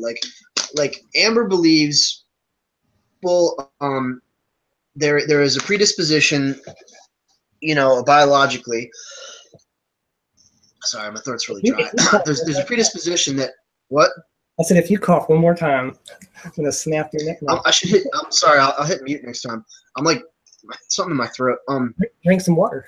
There's a predisposition physiologically that genetically that they've got something wrong with them. Then you have the environmental factors. Okay. Then you have the social environment and stuff, and how they may not be raised properly. They may have never learned healthy communication skills. They're dysfunctional in some way. But she says that there are scenarios, there are people, there are cases that have horribly fucked up home life. All the progenitors are there to become a serial killer, and they turn out great. They somehow are able to turn it around and become successful. Transform their pain into something, and they don't end up as serial killers. Yeah. And then there's other people who have a great life, nothing really goes wrong, and they end up Ted Bundy, who was so suave and manipulative and intelligent, and and yet he and he was in politics and stuff like that. And like what really is the motivating factor there? So and also, how do we respond? Because she doesn't believe that Jeffrey Dahmer should have gone to jail, gone to prison. Okay, but do you believe should have gotten psychological help? And he was also. I mean, I think he should have been isolated from population, but I think that he should have been in like in a hospital. Right, I would agree. Like getting help, like not in a prison.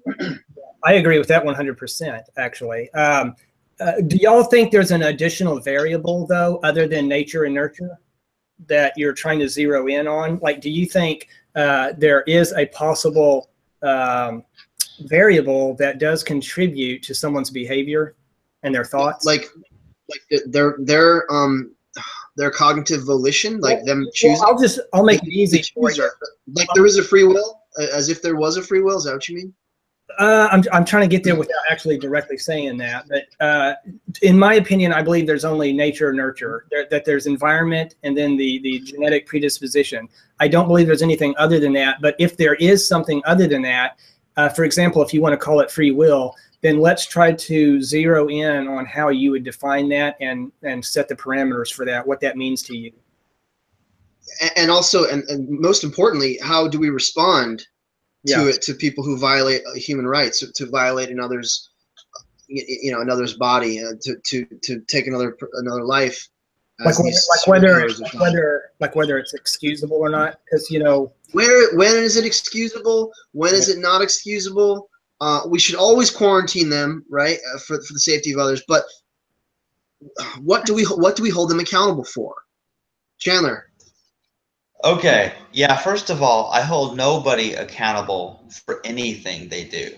Oh, right. Because nobody and that's on a philosophical level, and a philosophical ethical level. Yeah. But in practical terms, how do you respond when someone breaks in your house and, knock on wood, and fucks you, like kills your mom, or if you don't have a dog, right, shoots your dog or something, how do you respond? Well, I mean, see, here's the deal. If you have to fight them off in self-defense, or if you have to call the police or whatever you have to do that.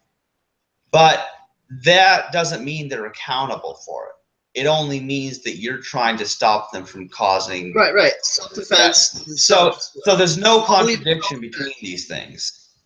We all believe in self-defense, but what is the proper response of the authorities, of society, of the family members, of the government, whatever? What's the proper response? Is it an eye for an eye, a tooth for a tooth?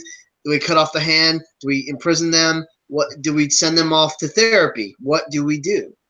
Well, you're naming some good ones. First of all, we do want to try to see that they get some kind of therapy, some kind of assistance to help them emotionally and mentally. We also want to separate them from society. So y'all mentioned that. That's good. The only thing that we don't want to do, and like I said, I tried to make this distinction earlier. We can hate what they represent, what their behavior is, but we shouldn't try to focus and harness our hatred towards them as a being, to retributive justice. Is that the right word, Chandler? Yeah. I mean, we can really, like, for example, here's a little example that may help drive the point home. Okay, so now when a volcano on an island erupts and the lava comes out and just wipes out a village and kills all the people living there. Now, we are upset about this happening once we find out about it, right? But we do not hold the volcano accountable or responsible. We don't hate it.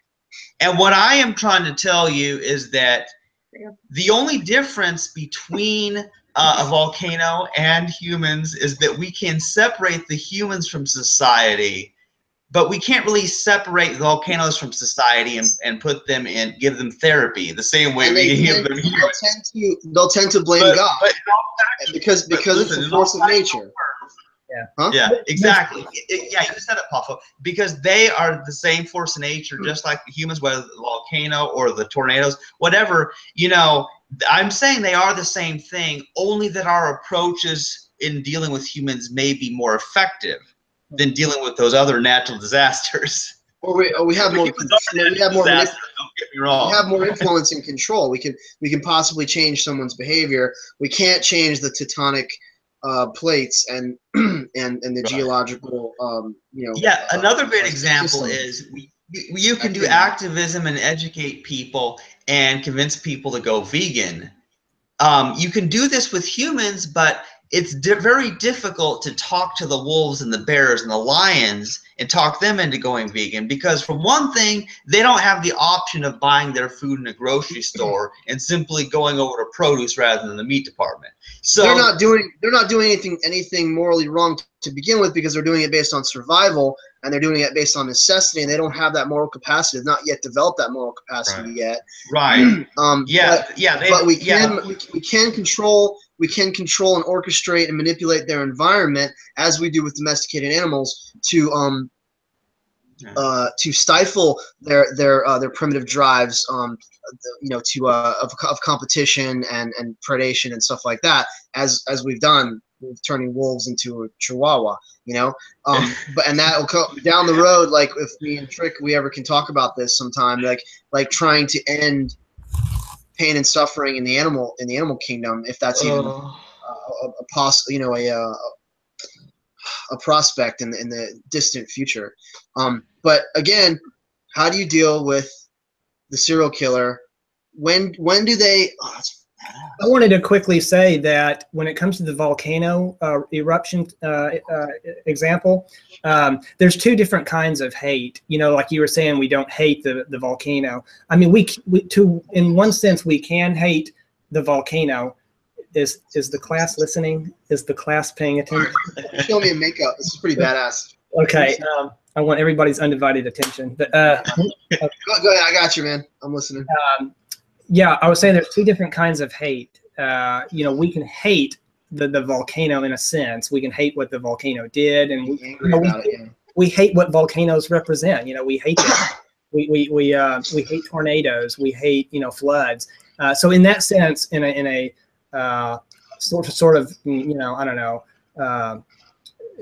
That's one healthy form of it. But then there's another form of hate, like towards humans, that becomes unhealthy, unproductive, unhelpful, where we direct our hate towards a human being, and we do things to them out of hate and out of frustration. That's just not really, it's not helpful in terms of solving the problem and helping to guide them better or correct their behavior. So to answer your question, what should we do? It should always be, whatever the actions are, it should always ultimately be to help that person and to help society, which he helped to offend. So this gets into parenting as well, discipline. Like there's the big issue over spanking, inflicting, corporal punishment, inflicting pain. That's why how you discipline your child. Yeah, I actually believe when it comes to my societal philosophy, how society should be set up, I strongly believe that children, for example, should have certain exposure to the community as a whole. So that way the expression, it takes a village to raise a child. I strongly believe that. We can't let like these children just be off isolated to be raised alone in these like crazy families. Like for example, some crazy hick like Chandler was. Well, but there's some really crazy, hick families out there in rural areas that are just raising kids to be like really nutty. And crazy, with the guns and the shooting and the cruelty to animals, and religion and hunting and so like the Beverly Hillbillies. Yeah. So I weren't that screwed up. And I'm thinking more like the episode Home, X-Files, or like Hills Have Eyes, or Wrong Turn or something. All the Wrong Turn movies have like the mutants, the inbred backwoods mutants. And even though I do believe in homeschooling, because my brother did that, and I think more people should try to do homeschooling, just because the current public school system is if the parents are educated and if they're well grounded and if it's right. So that brings me to my next point, that if for some reason children are being homeschooled, there still needs to be some type of follow-up system that checks in on the situation to make sure that the learning environment is proper, that the kids are learning, and that they're getting proper guidance. Now, sometimes that can backfire, and there's always both extremes. Like people are always calling child protection services, even when it's not necessary, and really ruining people's lives, even though they're not truly, abusing the children or whatever. And sometimes certain mechanisms that are actually meant to help society or individuals can be abused and distorted. And I agree with everything you're saying, guys, but it doesn't answer my question when it comes to, none of this is actually addressing what is the person responsible for. I thought I did. What are they not responsible for? Where do you draw the line between the criminally insane and someone who premeditated murder? Premeditated, you understand? That's like the real nuanced thing that I'd like to explore, because I keep trying to get Amber in on this, but she's bored. She's playing on her phone. She doesn't think she thinks that's like, oh, the devil made me do it. It's the scapegoat thing. I'm pleading insanity because I had a bad childhood. I was abused. That doesn't take away the responsibility or the obligation to behave decently in society. Yeah, you could say, here's the deal. Here's they what couldn't, it comes they down couldn't to. do anything other. They couldn't do anything other than what they did, right?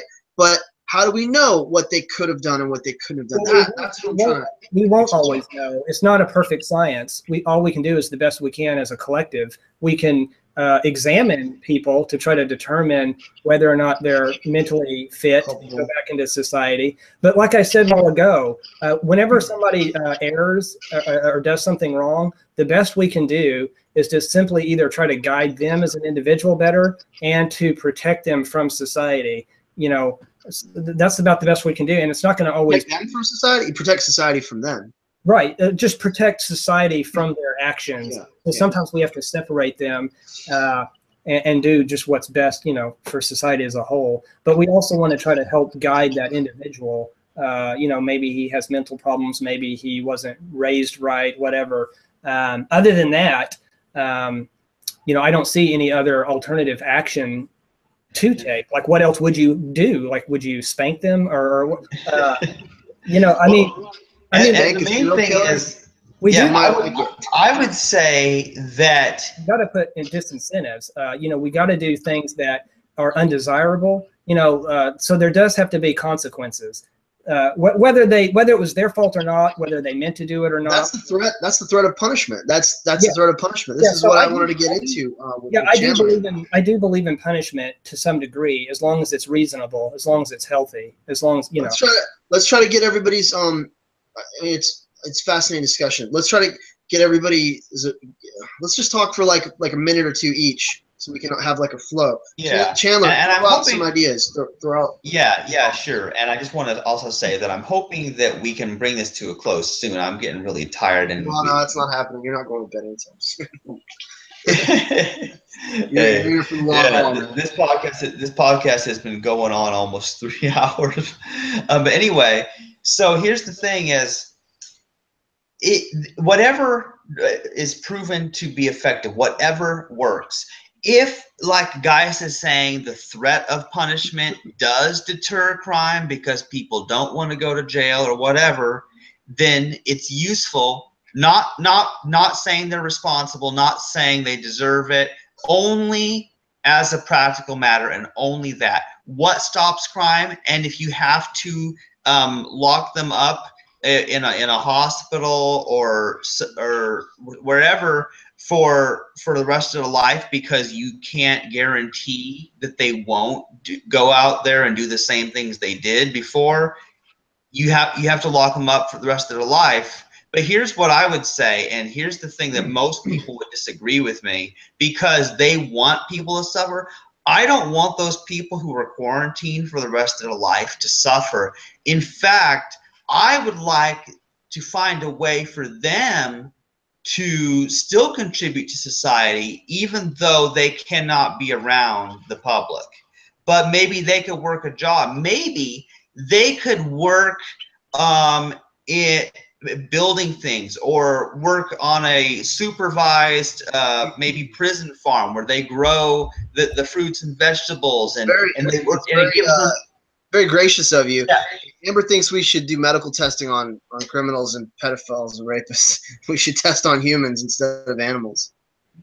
Yeah, that's an interesting idea. Like, I mean, take all the incorrigibly wicked and is that because we treat innocent animals worse than we treat the worst offenders of our society. Okay, we treat innocent animals worse than we treat pedophiles and rapists and serial killers and murderers. We give, again, this goes right back to the hierarchical, you know, right. And I was just going to say, does that because she views them as more expendable, like they're like we could.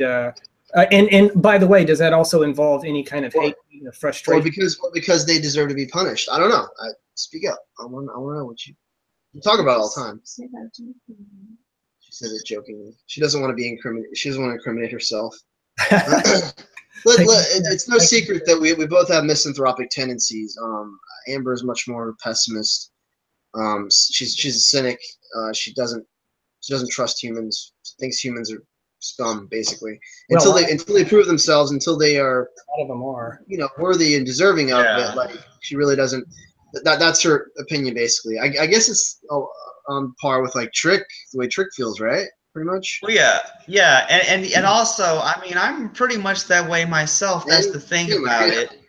Yeah, you remember, I'm the guy who wants the human race to go extinct by non-procreation, and here's the deal: is the funny thing is I'm more extreme than Trick is on this.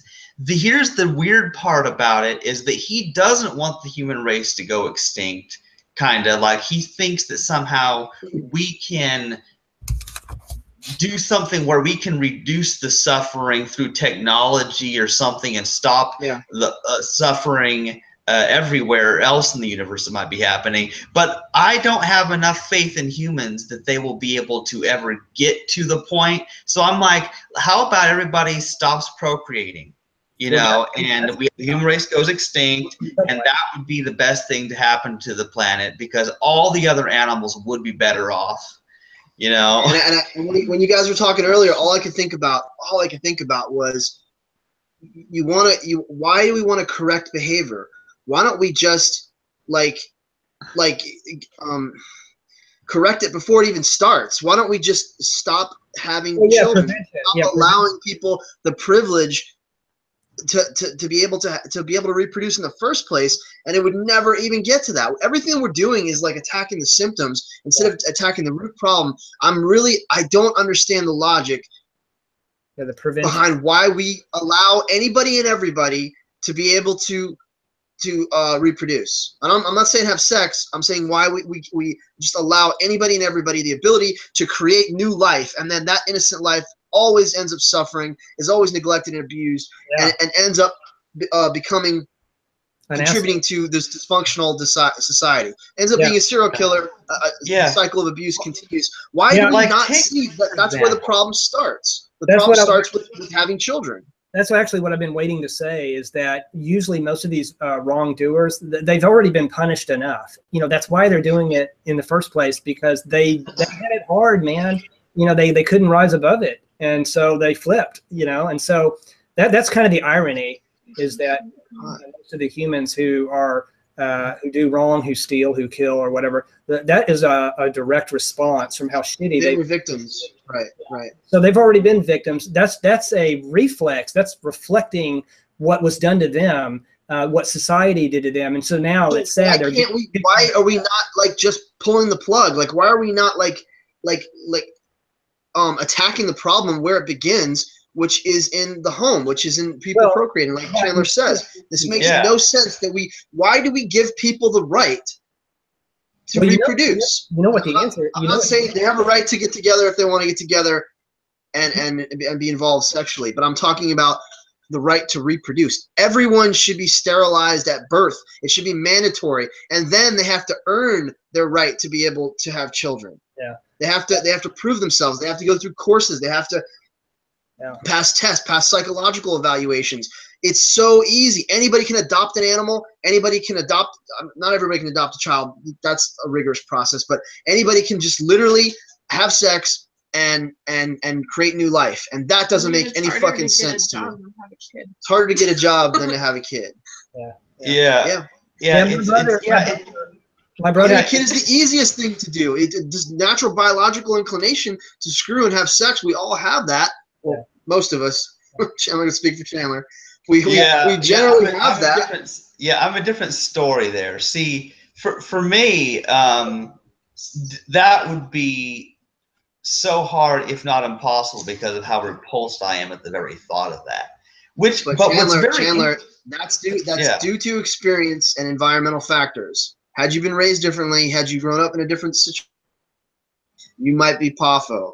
You might be somebody else. You might have a libido through the roof. I'm fortunate that it happened this way. Honestly, I'm really lucky that it happened this way, because if something had been different, who knows? Maybe I would have ended up some straight guy, and I might have ended up procreating, and then I would regret it for the rest of my life. No, because you wouldn't know the difference. You wouldn't know the difference. Well, there's negative consequences either way, because I believe there's pros and cons no matter what. My brother and I, we always thought, we used to talk about this a lot, and we always used to think that people should be able to have a license before they can have children. So you got to, absolutely. I believe you should have to take a test and get. Why is there no thought given to this? There's no thought at all given to this. Well, there's no thought put into this. The reason why is because there aren't enough people who are made aware that it's that big of a problem, and that they need to be educated about that. Every fucking problem in our society goes back to money, religion, and the ability for human beings to reproduce, which leads to bad parenting, which leads to deviant behavior. I actually think that most problems could be solved if we could just dramatically reduce our population, the human population. I mean, dramatically. Like, let's say you cut it in half, you would cut our problems in half. So, like for example, here's a thought. Now, well, I have no problem with the whole human race going extinct. Now, let's suppose, for example, that you had a situation. Now, this is never going to happen, mind you, but a situation where everybody's extinct except for the people like us, the ahimsa, non-violent vegans, like we're the only ones left, and we just live forever, like we just never die. And so we just live forever, and so you just have so Poffo and Guyus and Trick and I, we're all having intellectual conversations forever and ever, and we never get bored because we just have all the stimulation. That would be so much fun if that were possible. Circle jerk. The last group, the last philosophers on the planet. Yeah, I think again. Would our ego and our greed take over, our lust for power and stuff? Would we end up becoming the corrupt ones? I don't think so. I don't know. Is the human nature just on this downward spiral? We always end up devolving and going backwards, Yeah. Well, that's something to talk about. I think my mom's coming up to go to bed though. So I probably will need to put up this conversation on hold till another night. But we actually had a really good long talk. But yeah, think about these subjects. Let's focus on this stuff on another podcast, like specifically the serial killers, the real problem, the real root problems of what's going on in the world. A lot of food for thought there. Yeah, so I mean, we'll continue this, but this was great. It was great catching up with you guys, great having some good talk, and we got, even since just time Poffo joined us, we probably got in 2 hours worth of talking. And Amber. It was awesome. Yeah. Hopefully next time she'll speak up more, but with my loud mouth, it's hard. Yeah, you'll need to be quiet so she can talk more. Okay. I'll let you talk. Yeah. Well, okay. I'll probably have to end this one for now, but it was great talking with you guys. Maybe we'll do this on another weekend. We'll see what happens. If my friend ever wants to go out and shoot deer, I'll just talk to my vegan friends instead. Okay. Have a good night, guys. You too. Bye, brother.